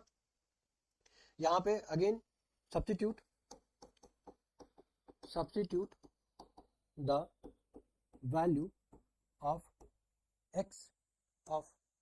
x इन इक्वेशन 1, तो इसकी जगह पे क्या हो जाएगा 3y प्लस वाई बराबर में 40, यानी कि क्या हो जाएगा 4y बराबर में 40, यानी कि y की वैल्यू कितनी आ गई 10। ये याद रखना, हम यहाँ पे जो एज एज्यूम करते हैं ये प्रेजेंट एज होती है, ठीक है। तो प्रेजेंट एज कितनी आ गई y, मतलब उसके सन की कितनी आ गई 10 साल। तो अब अगर फादर की एज निकालोगे तो वो क्या हो जाएगी, अब ये मैंने किस इक्वेशन से निकाली है, इक्वेशन नंबर 1 से, तो मैं इसको किस में रखूंगा इक्वेशन नंबर 2 में। तो x इक्वल्स टू क्या है हमारे पास 3y, तो x इक्वल्स टू क्या हो जाएगा 3 इंटू 10, यानी कि x इक्वल्स टू कितना आ गया 30, ठीक है। तो जो पिताजी थे उनकी एज थी 30 साल, और जो उनका लड़का था उनकी एज कितनी थी, उसकी एज कितनी थी 10 साल थी, ठीक है। देखो अब यहाँ पे क्या है, a father age is 3 times the sum of ages of his 2 children, after 5 years his age will be 2 times the sum of their ages. Find the present age of the father. ठीक है, अब हमको उनकी present as को find करना है. ठीक है, तो देखो, तो मान लेते हैं यहां पे ध्यान से समझना, अभी इससे पहले वाले में एक फादर एक सन की बात हो रही थी, बट इस कंडीशन में क्या है, एक फादर के 2 बच्चे हैं. ठीक है, क्या लिखा हुआ है, 2 चिल्ड्रन. तो यहां पे हम लोग एज्यूम करते हैं, let us assume the ages of father and son be x and y. ठीक है, अब यहाँ पे जो y है, ध्यान से समझना, ये जो y है, ठीक है, ये जो y है, ये बेसिकली क्या है, दोनों बच्चों का, अगर एक मान लो एक सन का नेम a है और एक सन का नेम b है, तो इन दोनों के जो एजेस का जो समेशन है वो है हमारा y. ये याद कर लेना. ठीक है, ये बहुत इंपॉर्टेंट है. अब यहाँ पे देखो, जो कंडीशन 1 है उसमें क्या बोला गया था, father age is 3 times the sum of 2 childrens. ठीक है, जो फादर की एज क्या मानी थी मैंने, x. ठीक है, और ये कितना है, 3 times of the sum of his sons age. तो एक तो कंडीशन ये आ गई. ठीक है, after 5 years his age will be 2 times the sum of their ages. ठीक है, अब क्या बोला गया है, 5 साल के बाद, यानी कि x + 5, 5 साल के बाद जो उनके बच्चों का जो सम है एजेस का, वो उसका 2 गुना हो जाएगा. यानी कि 5 साल के बाद भाई ये भी 5 साल बड़ा होगा, ये भी 5 साल बड़ा होगा. तो अल्टीमेटली जो नेट चेंज आएगा, क्या ये बता सकते हो ये कितना आएगा, यहाँ पे भी, अब क्या सिंपली यहाँ पे भी क्या कर दोगे, +5 कर दोगे, नहीं. अब यहाँ पे 2 चिल्ड्रन है ना, तो नेट जो चेंज आएगा वो 10 साल का आएगा. क्यों, क्योंकि a की वैल्यू भाई, 2 बच्चे दोनों एक साथ 5 साल बढ़ रहे हैं, तो जो नेट चेंज आएगा कितना आएगा, 10 साल का आएगा. तो क्या बोला गया है कि देखो, after 5 years his age will be 2 times, मतलब 2 गुना हो जाएगी बच्चों की एज से. तो 2 गुना कितना, बच्चों की एज कितनी हो जाएगी, y + 10 हो जाएगी. ये चीज बहुत इंपॉर्टेंट है इस क्वेश्चन में. ठीक है, ये चीज बहुत ज्यादा इंपॉर्टेंट है. अगर ये चीज भूल के मिस कर गए तो ये पूरा क्वेश्चन यहीं पे ही खराब हो जाएगा, है ना. तो अब देखो, हमारे पास 2 इक्वेशंस आ गई. अब इक्वेशन 1 की वैल्यू जो है मैं इक्वेशन नंबर सेकंड में पुट करता हूँ. अब मैं लिखूंगा नहीं, मैं डायरेक्टली पुट करूंगा. ठीक है, ये हो जाएगा 3y + ऑफ 5 इक्वल्स टू, ये हो जाएगा 2y + ऑफ 20. ठीक है, ये इस तरफ लेकर के आओगे 2y, तो ये हो जाएगा y. ठीक है, 5 को उस तरफ लेकर के आओगे तो 15, यानी कि y की वैल्यू कितनी आ गई, 15. ठीक है, मतलब उन दोनों बच्चों की जो एजेस का जो सम है वो कितना है, 15 निकल करके आ रहा है. तो उनके जो फादर की एज होगी वो कितनी होगी, x = 3y, x = 3 × y यानी कि 15. तो 15 3 जा 45, यानी कि जो उनके फादर की एज है वो कितनी है, 45 है. आया समझ में. नेक्स्ट क्वेश्चन देखें. अब देखो, इस क्वेश्चन में क्या है, 5 years hence the age of Jacob will be 3 times of his son. 5 years ago Jacob's age was 7 times that of his son. What are their present ages? ठीक है, अब यहाँ पे क्या है, यहाँ पे बेसिकली आप 5 साल, देखो क्वेश्चन को समझो, क्या बोला गया, 5 years hence यानी कि 5 साल बाद, है ना. 5 years hence का मतलब क्या होता है, 5 years hence मतलब 5 साल बाद the age of Jacob will be 3 times of his son. तो मान लेते हैं यहाँ पे देखो, क्वेश्चन को अभी मैं लिखूंगा नहीं, मैं इसको समझाने पे ज्यादा फोकस करूंगा. ठीक है, तो यहाँ पे मान लो कि जो प्रेजेंट एज है, ठीक है, जैकब की और उसके सन की. तो मान लेते हैं जैकब की जो प्रेजेंट एज है, यहाँ पे लिख दे रहा हूँ मैं जैकब, और यहाँ पे आ गया उसका सन. ठीक है, तो जैकब की जो प्रेजेंट एज है वो मान लो मैंने x मान ली, और उसके सन की एज है वो y मान ली. अब क्या बोला है, 5 years hence यानी कि 5 साल के बाद, 5 साल के बाद +5. ये जैकब कितने का हो जाएगा, 5 साल बड़ा हो जाएगा, और उसका लड़का भी तो 5 साल बड़ा होगा ना. +5 यहाँ पे करोगे तो ये भी y + 5 हो जाएगा. अब क्या बोला गया है, देखो, अब अगर फर्स्ट इक्वेशन को देखो तो 5 years hence the age of Jacob क्या हो गई, x + 5. ठीक है, is 3 times of his son, यानी कि 3 टाइम्स, और सन कितना बड़ा हो गया, 5 साल, वो भी तो बड़ा हो जाएगा, y + 5. तो ये हो गई कंडीशन नंबर 1. अब सेकंड में देखो क्या बोला गया, 5 years ago. अब हमें सेम टाइम पे पीछे भी जाना है. ठीक है, 5 years ago. तो अब अगर सेम उसी तरीके से मैं 5 साल पीछे चला जाता हूँ, ठीक है, 5 साल पीछे यानी कि -5 करोगे, है ना. अब यहाँ पे जगह मेरे को नहीं बची है, तो यहाँ पे मैं इस तरीके से करूँगा. ठीक है, -5 जब करोगे तो यहाँ पे अब कितना आएगा, इस तरीके से करोगे. ठीक है, कि अब यहाँ पे क्या होगा, -5 भाई, एगो मतलब क्या, पहले, तो ये क्या हो जाएगा, x - 5 भाई. 5 साल पहले क्या होगी आपकी, 5 साल कम ही तो होगी, और उसके बेटे की भी क्या होगी, 5 साल कम होगी, तो वो हो गया y - 5. अब उसमें ये रिलेशन क्या दिया है, Jacob age was 7 times that of his son. तो जो जैकब की एज थी, जैकब की एज कितनी थी, x - 5. ये क्या था 7 टाइम्स थी उसके सन की, जो सन की एज कितनी है y माइनस 5, और ये क्या हो जाएगा क्वेश्चन नंबर 2 हो जाएगी, है ना। अब देखो, अब हमारे पास दो इक्वेशन आ गई, ठीक है, दो अननोन है, उसको सिंपली हम लोग सॉल्व कर लेंगे। अब यहाँ पे इसको सॉल्व करो, पहले क्वेश्चन नंबर 1 को हम लोग सिंप्लीफाई करते हैं, तो क्या हो जाएगा x प्लस 5, ठीक है, इसको येलो से हम लोग सॉल्व करते हैं। तो x प्लस 5 बराबर क्या हो जाएगा 3y प्लस और 15, तो ये हो जाएगा x माइनस 3y, और इधर से क्या हो जाएगा, देखो प्लस 5 और ये 15 है ना, तो इधर से क्या बचेगा 10, ठीक है, तो x माइनस 3y बराबर में 10 आ गया, ठीक है। अब यहां से अगर मैं x की वैल्यू निकालता हूं तो वो क्या आएगी 10 प्लस में 3y, और इस वैल्यू को मैं पुट करूंगा सेकेंड इक्वेशन में, ठीक है। अब सेकेंड इक्वेशन क्या है हमारे पास, x माइनस 5, x माइनस 5 बराबर 7y माइनस ऑफ 35, और x की वैल्यू क्या निकाली है 10 प्लस 3y, x की वैल्यू क्या निकाली 10 प्लस 3y, यानी कि ये हो जाएगा 10 प्लस 3y माइनस ऑफ 5 बराबर 7y माइनस ऑफ 35, ठीक है। तो अब यहाँ पे देखो 10 माइनस 5 कितना हो जाएगा 5 प्लस ऑफ 3y बराबर क्या हो जाएगा 7y माइनस ऑफ 35, ठीक है। 7y, अब देखो यहाँ पे ध्यान से समझना, माइनस 35 को इस तरफ लेकर के आऊंगे क्या हो जाएगी 40, ये कितना हो जाएगा 40, और 3y को उस तरफ लेकर जाओगे कितना बचेगा 4y, यानी कि y की वैल्यू जो निकल करके आ रही है कितनी आ रही है 10 निकल करके आ रही है, y की वैल्यू कितनी निकल करके आ रही है 10, और ये जो 10 निकल कर आ रही है कौन सी इक्वेशन आपने यूज की है सेकंड इक्वेशन, क्योंकि हमने यहाँ पे सब्स्टिट्यूशन मेथड यूज किया है, सेकंड इक्वेशन की हेल्प से हमने y की वैल्यू 10 निकाली है, तो उसको हम लोग इक्वेशन नंबर 1 में पुट कर दोगे, इक्वेशन नंबर 1 हमने सॉल्व करके क्या लगा ली थी x equals to 10 plus 3y, क्या थी x equals to 10 plus 3y, और y की वैल्यू कितनी आई थी अपन के पास 10, तो 3 टाइम्स 10 कितना हो जाएगा 30 प्लस 10 कितना हो जाएगा 40, यानी कि x की वैल्यू कितनी आ गई 40 आ गई, आया समझ में, ठीक है। इन सब क्वेश्चंस में क्या है, देखो ये चीज ध्यान से समझना, कुछ ये जो एजेस वाले क्वेश्चन है, कुछ में तो क्या होगा कि आपको डायरेक्टली 5 साल के बाद ही एक दो कंडीशंस दी होंगी, ठीक है, उसी तरीके से आपको क्वेश्चन को सॉल्व करना पड़ेगा। बट जैसे ये वाला क्वेश्चन है, इसमें क्या है कि 5 साल आगे का भी बात की है और 5 साल पीछे जाने का भी बात किया है, ठीक है। तो बस हमें वहां पे क्या एज्यूम करना है, प्रेजेंट एज एज्यूम करनी है, प्रेजेंट एज एज्यूम कर ली। अब उसके बाद अगर क्वेश्चन में बोल रहा है कि 5 साल के बाद ये एज होती, तो हम वहां पे 5 ऐड कर देते या 10 ऐड, जो भी बोलता। और उसी सेम कंडीशन में अगर 5 साल पहले यानी कि पहले की बात हो रही थी, तो सेम उसी तरीके से आप माइनस कर देते, जो भी एज दी होती, जितने भी साल की बात कर रहे होते है ना, उतने साल हम उसमें घटा देते या उतने साल हम लोग उसमें जोड़ देते, बस यही इसमें पूरी कहानी है, ठीक है। बाकी क्वेश्चन ये इजी है, ठीक है, बस आपको एक बार कमांड बनानी है, एक बार प्रैक्टिस हो गया ना, तो फिर ये क्वेश्चन आपको टफ नहीं लगने वाले। देखो अब इस क्वेश्चन में देखो, the sum of the digits of 2 digit number is 9, also 9 times this number is twice the number obtained by reversing the order of the digits, find the number. अब हमें बेसिकली क्या है यहाँ पे एज्यूम करना है, ठीक है, सोल्यूशन ध्यान से देखना, हम बेसिकली एज्यूम क्या कर रहे हैं, let us assume the two digits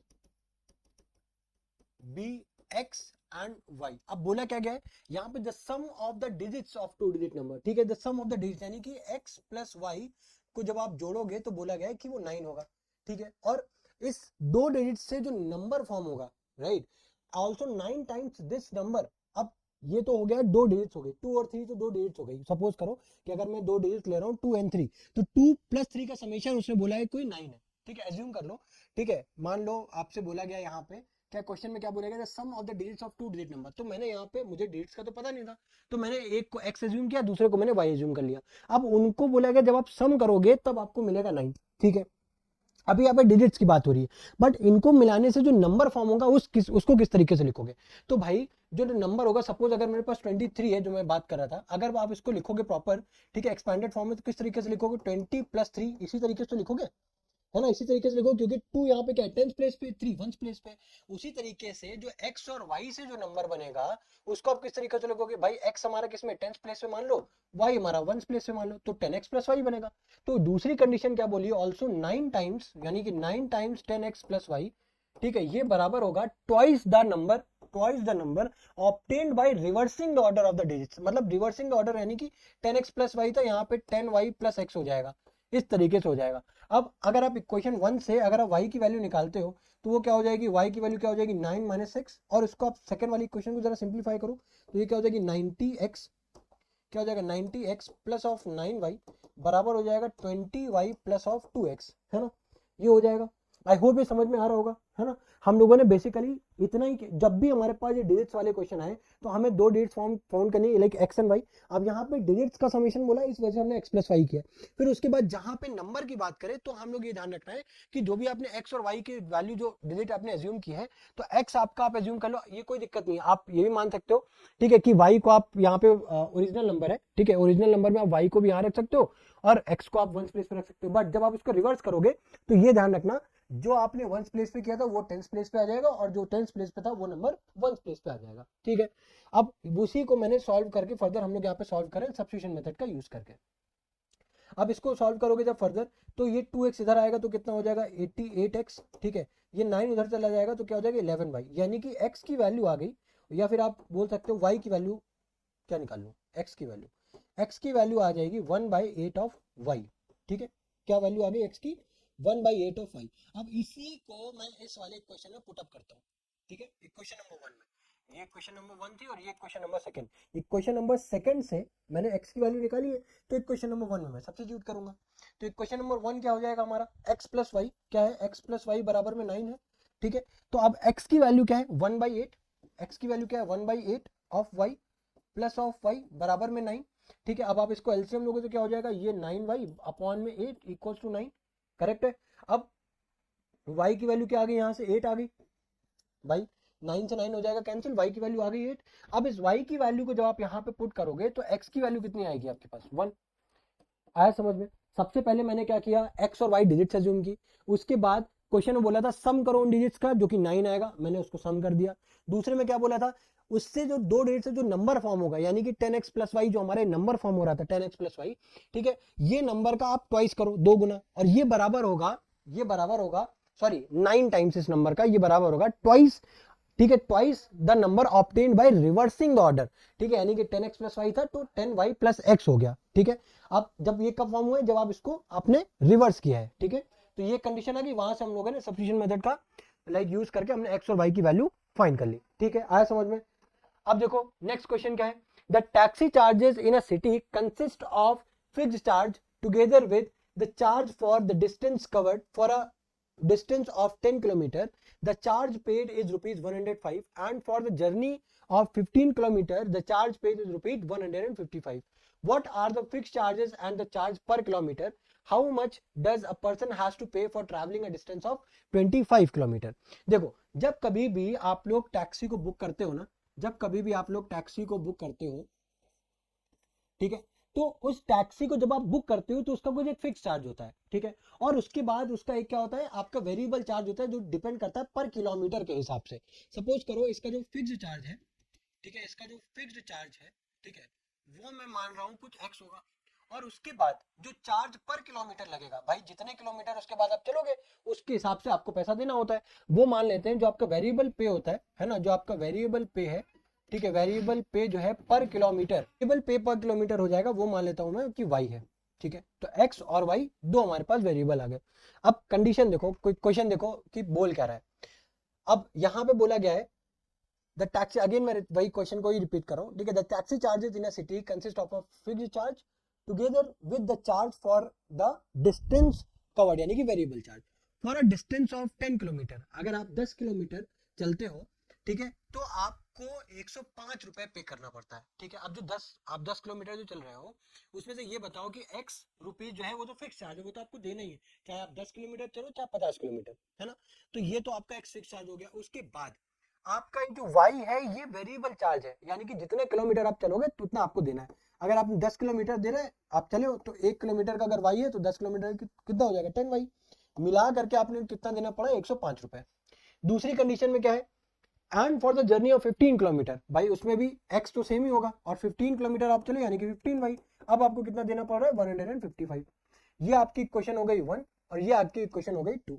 अब अगर इसको आप सब्स्टिट्यूट लाइक एलिमिनेशन मेथड से सॉल्व करो, क्यों, क्योंकि यहाँ पे देखो फिक्स चार्ज सेम है, तो ये हो गया कैंसिल।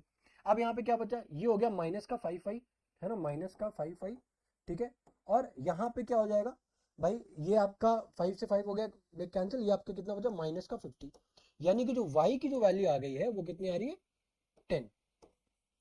तो यानी कि जो चार्ज पर किलोमीटर है, जो वेरिएबल चार्ज पर किलोमीटर है वो कितना है 10 रुपीज है। अब आपको फिक्स चार्ज निकालना है, तो फिक्स चार्ज निकालने के लिए आप किसी भी क्वेश्चन में पुटअप कर दो वैल्यू, तो वो क्या हो जाएगी x plus 10y, x plus 10y बराबर 105 है। ठीक है, तो x प्लस 10 टाइम्स 10 बराबर हो जाएगा 105, ये हो गया 100 और इधर से माइनस हो जाएगा तो कितना बचा 5, यानी कि x की वैल्यू कितनी आ गई 5 आ गई। ठीक है, तो जब भी आप कभी इस क्वेश्चन के हिसाब से जब भी आप टैक्सी ऑर्डर कर रहे हो, ठीक है, तो आपको फिक्स चार्ज जो देना पड़ रहा है वो है 5 रुपए। उसके बाद जो पर किलोमीटर के हिसाब से जो आप ट्रेवल कर रहे हो तब आपको कितना देना पड़ रहा है 10 रुपए पर किलोमीटर के हिसाब से देना पड़ रहा है। अब क्वेश्चन देखो, क्वेश्चन में लास्ट में क्या बोला गया है, how much does a person has to pay for a travelling a distance of 25 kilometre 25 kilometre. तो अगर कोई इंसान 25 किलोमीटर चलता है तो सबसे पहले उसको एक्स अमाउंट ऑफ देना ही पड़ेगा, भाई एक्स तो उसको देना ही पड़ेगा क्योंकि फिक्स चार्ज है। उसके बाद 25 और वाई क्या है, चार्ज पर किलोमीटर।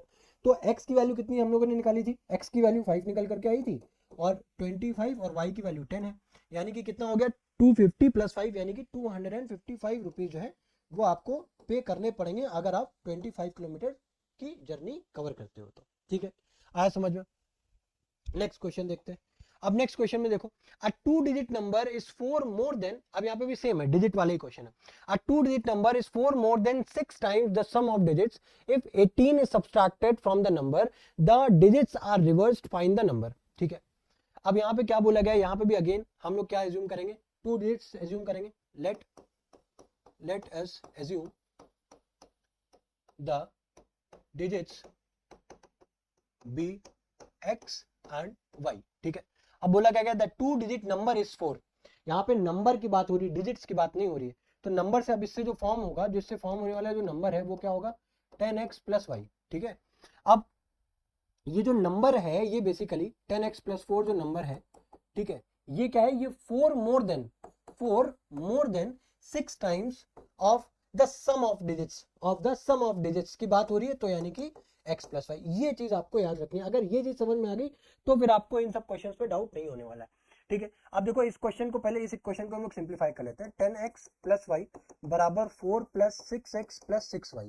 ठीक है, अब जब इसको सिंप्लीफाई करोगे x इधर आएगा तो कितना बचेगा 4x। ठीक है, y उधर जाएगा कितना बचेगा 5y, इसको इस तरफ लेकर के आ जाओ, ये क्या बचा 4। तो इसको मान लो अभी क्वेश्चन नंबर 1। अब उसके बाद if 18 is subtracted from the number, अब सेकंड कंडीशन क्या बोली गई है ये ध्यान से समझो। If 18 is subtracted from the number, और नंबर क्या था हमारे पास 10x प्लस y। अब इसमें से अगर 18 को सब्ट्रैक्ट किया गया है, the digits are reversed, right, जो डिजिट्स हो गई वो रिवर्स होगी, यानी कि 10y प्लस x हो गया। अब इसको जब आप सॉल्व करोगे तो क्या हो जाएगा 10x plus y minus of 18 equals to 10y plus of x। अब ये 10y जो है ध्यान से समझो, अगर हम x को इस तरफ लेकर के आते हैं तो हो जाएगा 9x, है ना। और अगर मैं 10y को इस तरफ लेकर के आता हूं तो वो क्या हो जाएगा माइनस का 10y, y plus y minus 10y कितना हो जाएगा माइनस का 9y, और ये बराबर हो गया 18। इसको मैंने माना क्या, क्वेश्चन नंबर सेकंड। ठीक है, अब यहाँ पे अगर आप देखोगे कोई हमारा वेरिएबल सेम नहीं, तो मैं यहाँ पे सब्स्टिट्यूशन मेथड यूज कर लेता हूँ। ठीक है, तो अगर मैं क्वेश्चन नंबर 1 से y की वैल्यू निकालता हूं, ठीक है, तो वो क्या हो जाएगी, y की वैल्यू क्या हो जाएगी 4 माइनस का, या फिर मैं x की वैल्यू निकाल लेता हूँ, कोई दिक्कत नहीं आता है, x की वैल्यू निकालो या y की वैल्यू निकालो। ठीक है, ये याद रखना।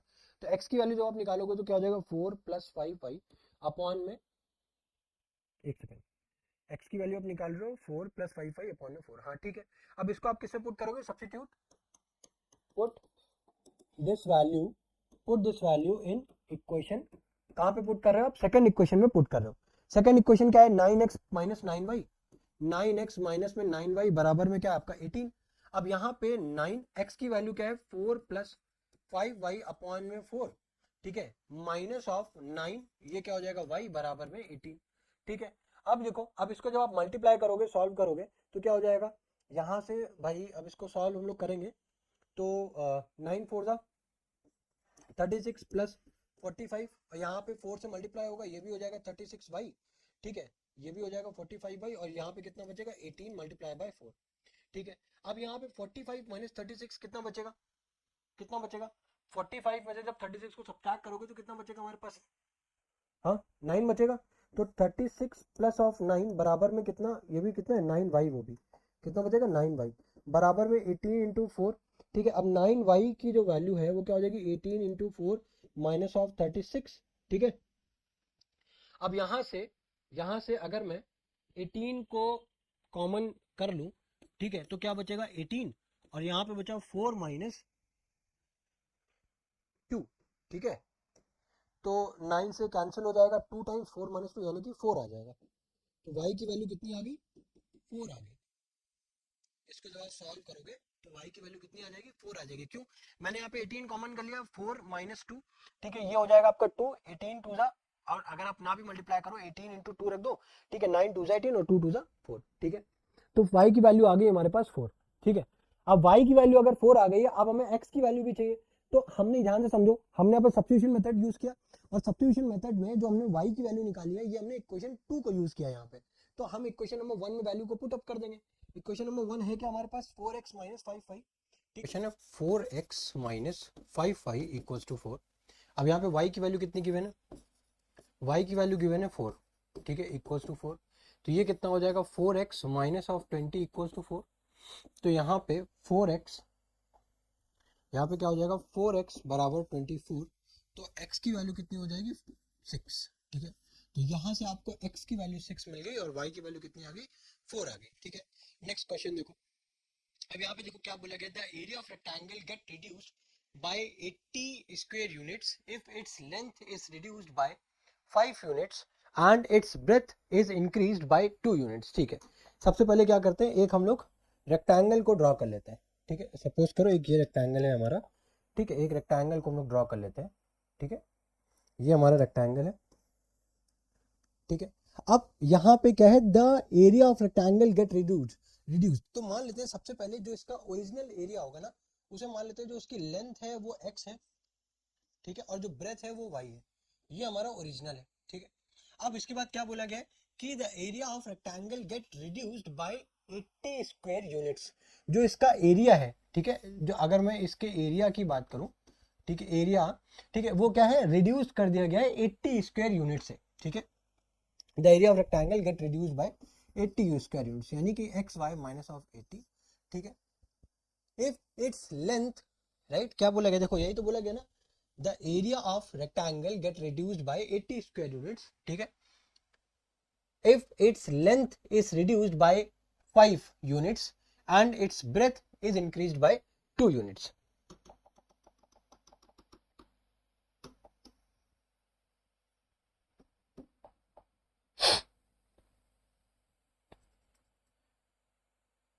ठीक है, अब यहाँ पे इसका एरिया 80 स्क्वायर यूनिट्स घट जाता है अगर मैं इसकी लेंथ को 5 यूनिट घटा दूं और उसकी ब्रेथ जो है वो 2 यूनिट मैं बढ़ा दूं, ठीक है।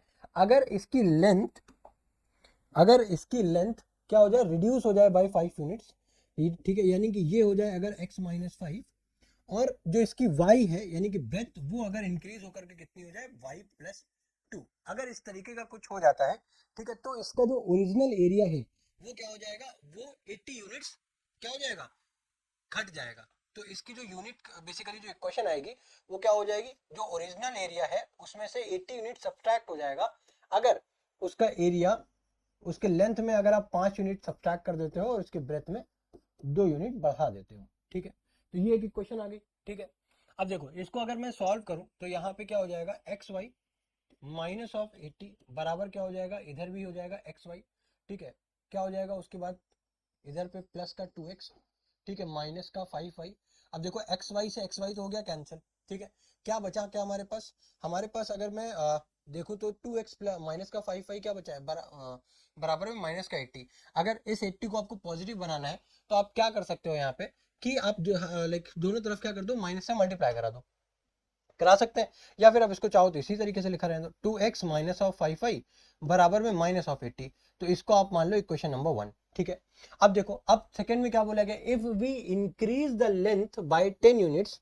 अब मैं दूसरा पेन यूज करता हूं, ठीक है, क्या बोला गया, if we increase the length by 5 units. अब अगर दूसरी कंडीशन में क्या बोला गया, ये तो कंडीशन 1 है, कंडीशन 2 में क्या बोला गया, if we increase the length by 10 units, अगर वो बढ़ा करके x प्लस 10 कर दी जाए, ठीक है, and decrease the breadth by 5 units, अगर उसकी ब्रेथ को डिक्रीज कर दिया जाए 5 यूनिट्स, ठीक है, तो क्या होगा, the area is increased by 50 square units, ठीक है। तो मतलब क्या है, उसका एरिया जो है वो 50 यूनिट्स बढ़ जाएगा अगर आपने उसकी लेंथ को 10 यूनिट्स बढ़ा दिया और जो ब्रेथ है उसको 5 यूनिट घटा दिया।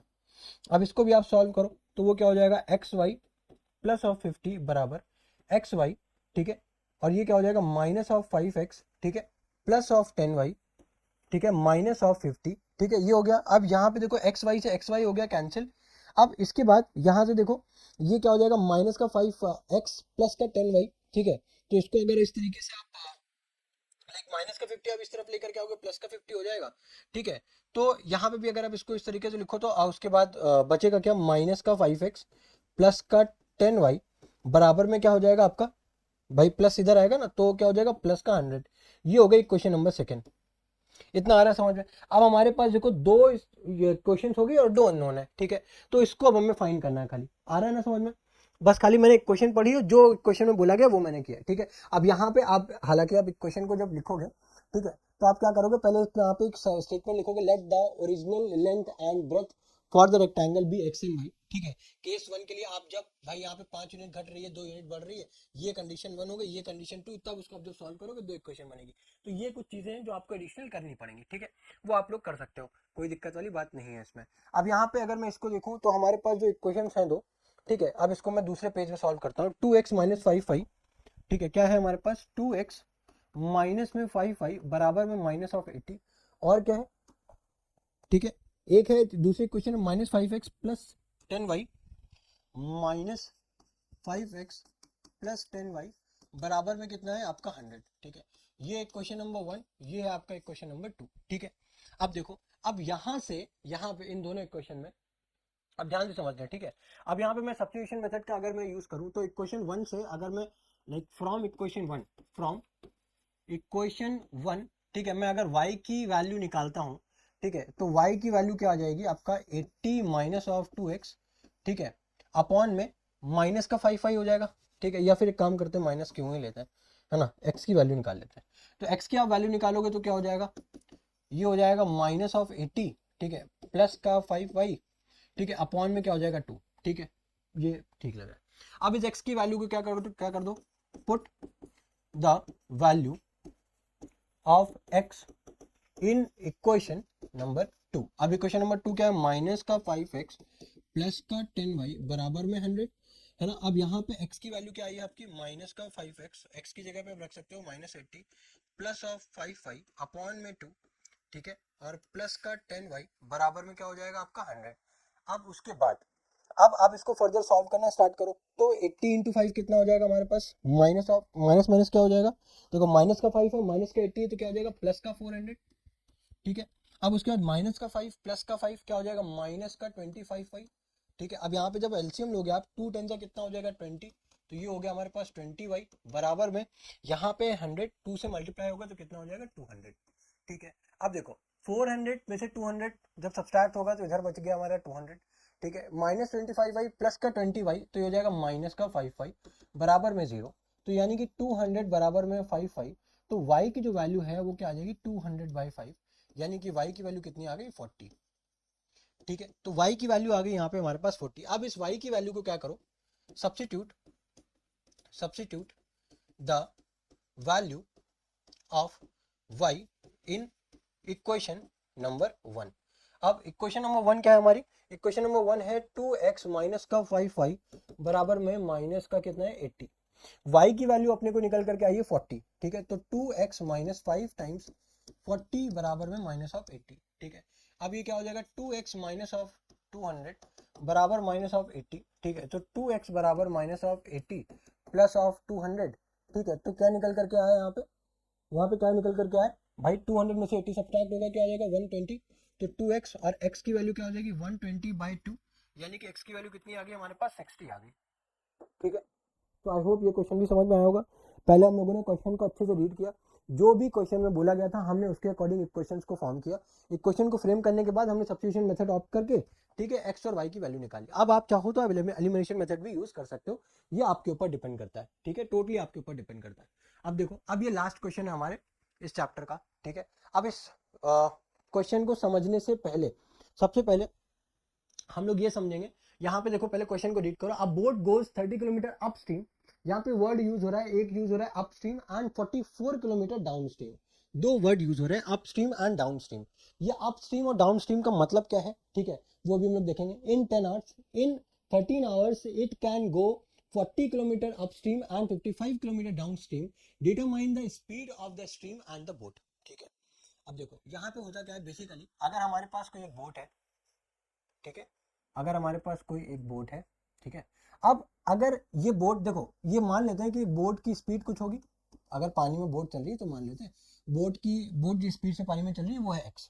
फिर उसके बाद आता है हमारे पास बोट किस में चलेगी, पानी पे, है ना, ये आ गया वाटर। अब इस वाटर की भी कोई स्पीड होती है, क्योंकि वाटर भी तो फ्लो करता है ना, तो वाटर की जो स्पीड है वो मान लेते हैं कुछ y है, ठीक है। तो ये जो y है ये आपका है स्पीड ऑफ स्ट्रीम, y क्या है आपका, स्पीड ऑफ स्ट्रीम, ठीक है, स्पीड ऑफ स्ट्रीम। और जो x है वो क्या है हमारा, speed of boat, speed of boat, ठीक है। अब देखो, अब अगर बोट हमारी, अब अगर हमारी बोट जो है वो वाटर के फ्लो की डायरेक्शन में अगर मूव कर रही है, सपोज करो अगर वाटर हमारा left to right direction move कर रहा है और बोट भी हमारा left to right direction move हो रही है, तो यहाँ पे बोट की डायरेक्शन और वाटर ऑफ फ्लो जो लाइक फ्लो ऑफ वाटर है उसका डायरेक्शन दोनों का सेम है, तो वहां पे उसको हम लोग बोलेंगे क्या, डाउन स्ट्रीम। डाउन स्ट्रीम के केस में क्या होता है, क्या अभी मैंने बताया कि वाटर के फ्लो की direction, right, flow of water की डायरेक्शन और बोट की डायरेक्शन दोनों क्या होती है, सेम होती है। तो डाउन स्ट्रीम में अगर आप नेट स्पीड की बात करोगे तो वो क्या हो जाता है, x प्लस वाई हो जाता है, ठीक है। अब उसी तरीके से अगर आप अप स्ट्रीम की बात करो, अप स्ट्रीम की अगर मैं बात करूं तो अप स्ट्रीम में क्या होता है, सपोज करो कि बोट जो है वो left to right direction move हो रही है, बट वाटर का जो फ्लो है वो राइट टू लेफ्ट डायरेक्शन में मूव हो रहा है, ठीक है। तो उस केस में बोट और जो वाटर का जो फ्लो का डायरेक्शन है, स्ट्रीम का जो डायरेक्शन है वो अपोजिट हो जाता है, तो उस केस में हम लोग टर्म यूज करते हैं अप स्ट्रीम। अप स्ट्रीम में क्या होता है, हो जाता है जो आप बोट का स्पीड है, ठीक है, वो आप क्या करते हो, स्ट्रीम की स्पीड से सब्ट्रैक्ट कर देते हो, ठीक है, तब आपको जाकर के नेट स्पीड निकल करके आती है। अब क्वेश्चन देखो, a boat goes 30 kilometre upstream and 44 kilometre downstream. यहां पे हमको देखो, हमने माना क्या है कि let the speed of boat and the speed of stream be x and y, ठीक है।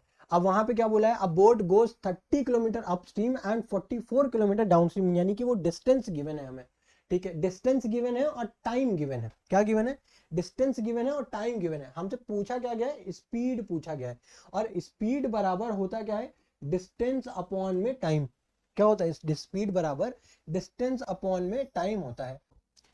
बोट जो है वो अपस्ट्रीम और डाउनस्ट्रीम, ठीक है, यानी कि 30 किलोमीटर अपस्ट्रीम मूव हुई है और 44 किलोमीटर डाउनस्ट्रीम मूव हुई है 10 घंटे के अंदर, ठीक है। यानी कि इन दोनों का जो मैं टोटल टाइम दिया है वो कितना गिवन है, 10 आवर्स गिवन है, ठीक है। हमें यहाँ पे क्या गिवन है, टाइम गिवन है, ध्यान से समझना, क्या गिवन है, टाइम गिवन है, कितना, 10 आवर्स, ठीक है। अब ये अपस्ट्रीम, जब बोट अपस्ट्रीम चल रही थी तो वहां पे अब हमको भाई दोनों का मिला के 10 घंटा दिया हुआ है ना, लेकिन हमें ये तो नहीं पता कि बोट जब अपस्ट्रीम गई है तो उसने कितना टाइम लिया है, और जब डाउनस्ट्रीम गई तब उसने कितना टाइम लिया है। अब अगर मैं यहाँ से टाइम निकालूं, यहाँ से अगर मैं टाइम निकालूं तो वो क्या हो जाएगा, वो क्या डिस्टेंस अपॉन स्पीड हो जाएगा, क्या डिस्टेंस अपॉन स्पीड हो जाएगा। अब अगर मैं अपस्ट्रीम की बात करूं तो उसमें यहाँ पे डिस्टेंस कितनी ट्रेवल हुई थी, 30, और अगर मैं उसी में अपस्ट्रीम में स्पीड की बात करूं तो वो कितनी थी, x माइनस वाई, ठीक है, ये समझ में आ रहा है, प्लस प्लस टोटल टाइम की बात हो रही है। डाउन स्ट्रीम में डिस्टेंस कितनी ट्रेवल हुई थी, 44, वहां पे उसकी स्पीड कितनी थी, x प्लस वाई, ये आ रहा समझ में। तो ये एक हो गई क्वेश्चन नंबर 1, ठीक है। अब कंडीशन सेकंड देखो, इन 13 hours it can go 40 kilometre, यानी कि 13 घंटे अगर वो लेती है तो वो 40 किलोमीटर अप स्ट्रीम चल जाती है, यानी कि 40 अपॉन अप स्ट्रीम की स्पीड क्या है, x माइनस वाई, ठीक है, प्लस 55 किलोमीटर डाउन स्ट्रीम, यानी कि 55 अपॉन में x प्लस वाई। ये हो गई क्वेश्चन नंबर 2। अब पूछा क्या गया, पूछा गया आपसे speed of the stream and speed of the boat, यानी कि एक्स और वाई की वैल्यू फाइंड करनी है।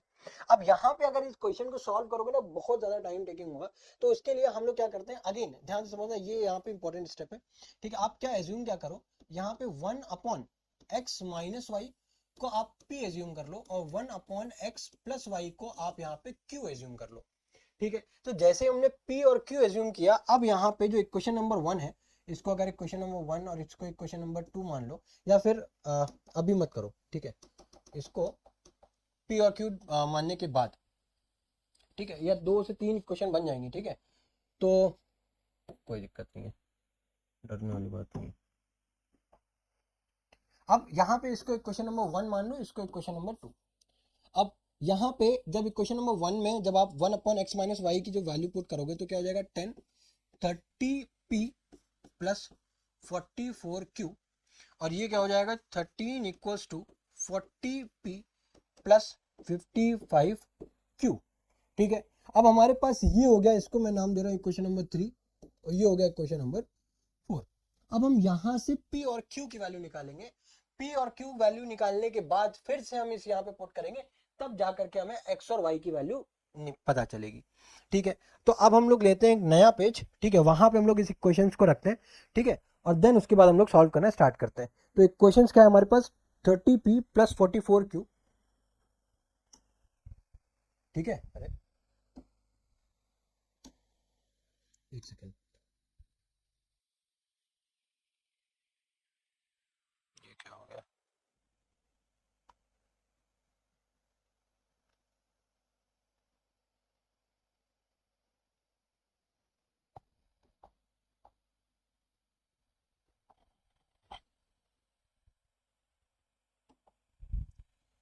ये क्या हो जाएगा 30p प्लस 44q बराबर में है 10।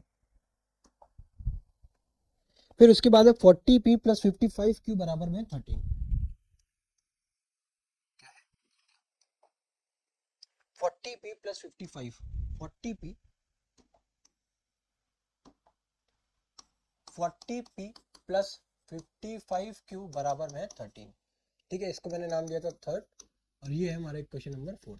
ठीक है, अब देखो, अब आप यहाँ पे मैं क्या करूंगा, अगेन सब्स्टिट्यूशन मेथड यूज करूंगा, ठीक है, अदरवाइज मल्टीप्लाई करूंगा तो डिजिट्स बहुत ज्यादा बड़ी हो जाएंगी। ठीक है, तो अगर आपको लगता है आप एलिमिनेशन से भी कर सकते हो, कोई डाउट नहीं है। तो यहाँ पे हम लोग क्या करेंगे, क्वेश्चन नंबर 3 से, फ्रॉम फ्रॉम इक्वेशन 3, ठीक है, फ्रॉम इक्वेशन 3 आप क्या करो, यहाँ पे लाइक सबसे पहले ना आप किसकी वैल्यू निकाल लेते हैं, हम लोग क्यू की वैल्यू निकाल लेते हैं।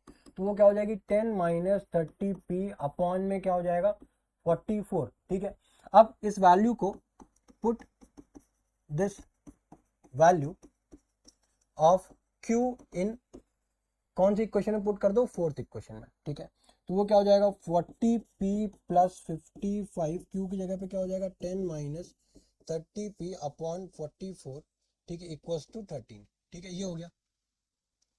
अब यहाँ पे देखो, यहाँ पे बेसिकली, ठीक है, अब देखो अगर आप चाहो तो इस इक्वेशन को शॉर्ट भी कर सकते हो, यहाँ से 2 कॉमन कर लो, ठीक है, तो इक्वेशन छोटी भी हो जाएगी। बट में से हम लोग है ना, यहाँ पे भी अगर 2 कॉमन कर सकते हो ना तो कर लो, कोई दिक्कत नहीं है। ठीक है, अगर आप 2 कॉमन करोगे तो देखो प्लस 55, यहाँ से आपने 2 कॉमन किया तो क्या बचा, ठीक है, यहाँ से आप डायरेक्टली 2 कॉमन किया तो यहाँ पे बचा 5 माइनस ऑफ 15, यहाँ पे क्या हो जाएगा 22, ये p हो जाएगा बराबर में 13। ठीक है, अब उसके बाद देखो ये क्वेश्चन थोड़ा सा बड़ा है ना, लेंथी है, मतलब कैलकुलेशन पार्ट थोड़ा सा यहाँ पे ज्यादा है। अब यहाँ पे जब आप इसका एलसीएम लोगे तो 22 से 40 को मल्टीप्लाई करोगे, करेक्ट है, तो 22 से जब 40 को मल्टीप्लाई करोगे तो आंसर क्या आएगा आपके पास भाई, ध्यान से समझना, 40 को जब आप 20 से मल्टीप्लाई करते हो तो कितना आता है 800, और 40 को 2 से मल्टीप्लाई करोगे तो कितना आ जाएगा 80, यानी कि 880। तो यहाँ पे 880, ये क्या हो जाएगा आपका p प्लस 5 को 55 से जब मल्टीप्लाई करोगे 50 इंटू 5 कितना हो जाएगा 50 इंटू 5 कितना हो जाएगा 250, और देन 5 को अगेन 5 से मल्टीप्लाई करो तो कितना हो जाएगा 25, 250 प्लस 25 कितना हो जाएगा 275, तो 275 हो गया। देन 55 को अब जब 15 से मल्टीप्लाई करोगे, ठीक है, तो ध्यान से समझना 55 को जब आप 15 से मल्टीप्लाई करोगे तो 15 इंटू 50 कितना हो जाएगा 750। आप अगर चाहो तो आप कैलकुलेशन कर सकते हो। ठीक है, 15 इंटू 50 करोगे तो 750, प्लस 15 इंटू 5 करोगे तो कितना हो जाएगा 75, यही होता है। तो इसको ऐड कर लो, ये हो जाएगा 12 825, है ना, कितना आ गया हमारे पास 825 माइनस का 825p। ठीक है, और इधर क्या हो जाएगा 13 इंटू 22, ठीक है, कितना हो जाएगा 13 इंटू 22, ठीक है, 13 टू द 26 और 8 यानी कि 286। ठीक है, ये आ गया। अब 880 माइनस 825, ठीक है, तो अब इसको जब सब्सट्रैक्ट करोगे तो कितना बचेगा हमारे पास 30, और ये हो जाएगा 50, और कितना 55, यानी कि यहाँ पे आपका बच गया 55, और ये हो गया 286 माइनस 275, तो यहाँ पे कितना बचा आपके पास 1, ठीक है, 1 11 बचा आपके पास। ठीक है, और यहाँ पे क्या कितना बचा 55p, यानी कि p की वैल्यू कितनी आ गई हमारे पास 11/55, यानी कि 1/5। ठीक है, p की वैल्यू अल्टीमेटली कितनी आ गई 1/5। अब इस p की वैल्यू को हम लोगों ने निकाला था इक्वेशन नंबर 4 से, तो अब हम लोग किसमें पुट करेंगे, इक्वेशन नंबर 3 में। Put the value of p in equation number 3। ठीक है, अब इक्वेशन नंबर 3 है क्या, वो है 30p प्लस का 44q बराबर में 10। ठीक है, p की जगह पे क्या रख दूंगा 30/5, यानी कि कितना बचेगा हमारे पास 6। तो ये हो गया 6 प्लस 44q बराबर में 10। अब ये 6 जब उधर जाएगा तो कितना हो जाएगा 44q बराबर में ये हो जाएगा 4। तो q की वैल्यू कितनी आ गई 1/4। इतना है समझ में। ठीक है भाई, 4 1 जा 4 और सॉरी 4 1 जा 4। ठीक है, 4 1 जा 4 और नीचे आएगा तो क्या हो जाएगा 11। आया समझ में, करेक्ट है। आ रहा है ना समझ में कि अगर मुझे कभी कोई लगता है ना कि आप हो सकता है कभी कोई कुछ कैलकुलेशन मिस्टेक वगैरह ना हो जाए अपने है ना। तो 2 2 जा 4, 2 2 जा 4, 2 2 जा 4 एंड 2 11, यानी कि q की वैल्यू क्या आ गई अल्टीमेटली 1/11। अब देखो, अब q की वैल्यू 1/11 आ गई है, p की वैल्यू 1/5 आ गई है। ठीक है, q की वैल्यू कितनी आ गई है 1/11 आ गई, p की वैल्यू कितनी आ गई 1/5 आ गई। अब अगर आप यहां से आप देखो तो 1p की इक्वेशन क्या थी 1/x-y, p की इक्वेशन क्या थी 1/x-y और q की इक्वेशन क्या थी 1/x+y, यही थी। अब यहाँ पे p की वैल्यू क्या होगी 1/5 बराबर में 1/x-y और यहाँ पे q की वैल्यू कितनी है 1/11 बराबर में 1/x+y। अब इसको आप रेसिप्रोकेट करोगे तो यानी कि x-y बराबर कितना आ गया 5। ठीक है, और x+y बराबर में कितना आ गया आपका 11। ठीक है, अब यहां से आप अगर इन दोनों को एलिमिनेशन मेथड, देखो इसी क्वेश्चन में आपको दो बार एक क्वेश्चन सॉल्व करनी पड़ गई। एक बार हमने सब्स्टिट्यूशन से सॉल्व किया, अब इसको चाहो तो आप इसको एलिमिनेशन से भी सॉल्व कर सकते हो, इजीली सॉल्व हो जाएगा। ठीक है, तो यहाँ पे ये हो गया x-y बराबर में 5 और इधर हो गया x+y बराबर में 11। अब अगर मैं इसको ऐड भी कर देता हूं तो y कैंसिल हो जाएगा, इधर से क्या हो जाएगा 2x और 11 और 5 कितना हो जाएगा 16, यानी कि x की वैल्यू कितनी मिल गई 8, है ना, कितनी मिल गई 8, यानी कि स्पीड ऑफ बोट जो है वो कितनी है लाइक 8 किलोमीटर पर आवर। और इसी x की वैल्यू को अगर मैं क्वेश्चन 1 2 किसी में भी रख दूं, सपोज 1 में रख देता हूं इस क्वेश्चन में। ठीक है, तो ये क्या हो जाएगा आपका, यहाँ पे देखना ध्यान से समझना। अब वो आपने कितने कौन सी मानी थी, देखो ये हो गया 1, ये हो गया 2, ये हो गया 3, ये हो गया 4। ठीक है, अब उसके बाद अगर आप चाहो तो इसको आप क्या नाम दे सकते हो, इसको आप 5 बोल सकते हो, इसको आप 6 बोल सकते हो, कोई दिक्कत नहीं है नेमिंग में। ठीक है, तो यहाँ पे ठीक है ये हो गया हमारे क्वेश्चन नंबर 5। ठीक है, ये हो गया क्वेश्चन नंबर 6। तो put the value of x in equation, कौन से इक्वेशन में आप पुट कर रहे हो 5 किस में आ रहा है आपका 5 में आ रहा है, तो आप 5 में रख दो। ठीक है, तो यहाँ पे क्या हो जाएगा 8 माइनस वाई बराबर 5। ठीक है, तो माइनस वाई बराबर क्या हो जाएगा 5 माइनस 8। ठीक है, तो y बराबर क्या आ गया आपका 3। ठीक है, 3 किलोमीटर पर आवर, ये भी किसमें किलोमीटर पर आवर में। ठीक है, तो क्योंकि यहाँ पे देखो किलोमीटर में दिया हुआ है ना, किलोमीटर और आवर्स में, तो इस तरह वजह से हमारे पास जो बोट की जो स्पीड आ रही है वो कितनी है 8 किलोमीटर पर आवर है, और स्टीम की यानी कि वाटर का जो फ्लो की जो स्पीड है, फ्लो ऑफ वाटर की जो स्पीड है वो कितनी है 3 किलोमीटर पर आवर है। ठीक है, तो आई होप जितने भी क्वेश्चन हम लोगों ने आज की क्लास में डिस्कस किए वो सब आपको समझ में आए होंगे, राइट। तो अगर आपको सारे के सारे क्वेश्चन समझ में आए हैं, ठीक है, लिटरली आपको ये है लेक्चर हेल्पफुल लगा है, ठीक है, तो प्लीज आप सभी इस लेक्चर को देखने के बाद मेरी एक ही रिक्वेस्ट है, आप ना ज्यादा से ज्यादा प्रैक्टिस करो, क्वेश्चंस को प्रैक्टिस करो, ट्राई करो कि ज्यादा से ज्यादा आप क्वेश्चंस को प्रैक्टिस, क्योंकि मैथ्स में अगर क्वेश्चंस प्रैक्टिस नहीं करोगे तो सारा आप कितने भी क्वेश्चंस वॉच कर लो, कितने भी वीडियोस वॉच कर लो, आपका कुछ भी नहीं होने वाला है। ठीक है, और बात मेरी नहीं है, बात आपकी है, आपके फ्यूचर की है। ठीक है, तो अगर आप अपने फ्यूचर के लिए सीरियस है तो प्लीज अब सीरियस यही टाइम है सीरियस होने का। ठीक है, तो मिलते हैं आपके साथ नेक्स्ट वीडियो में, टिल देन गुड बाय।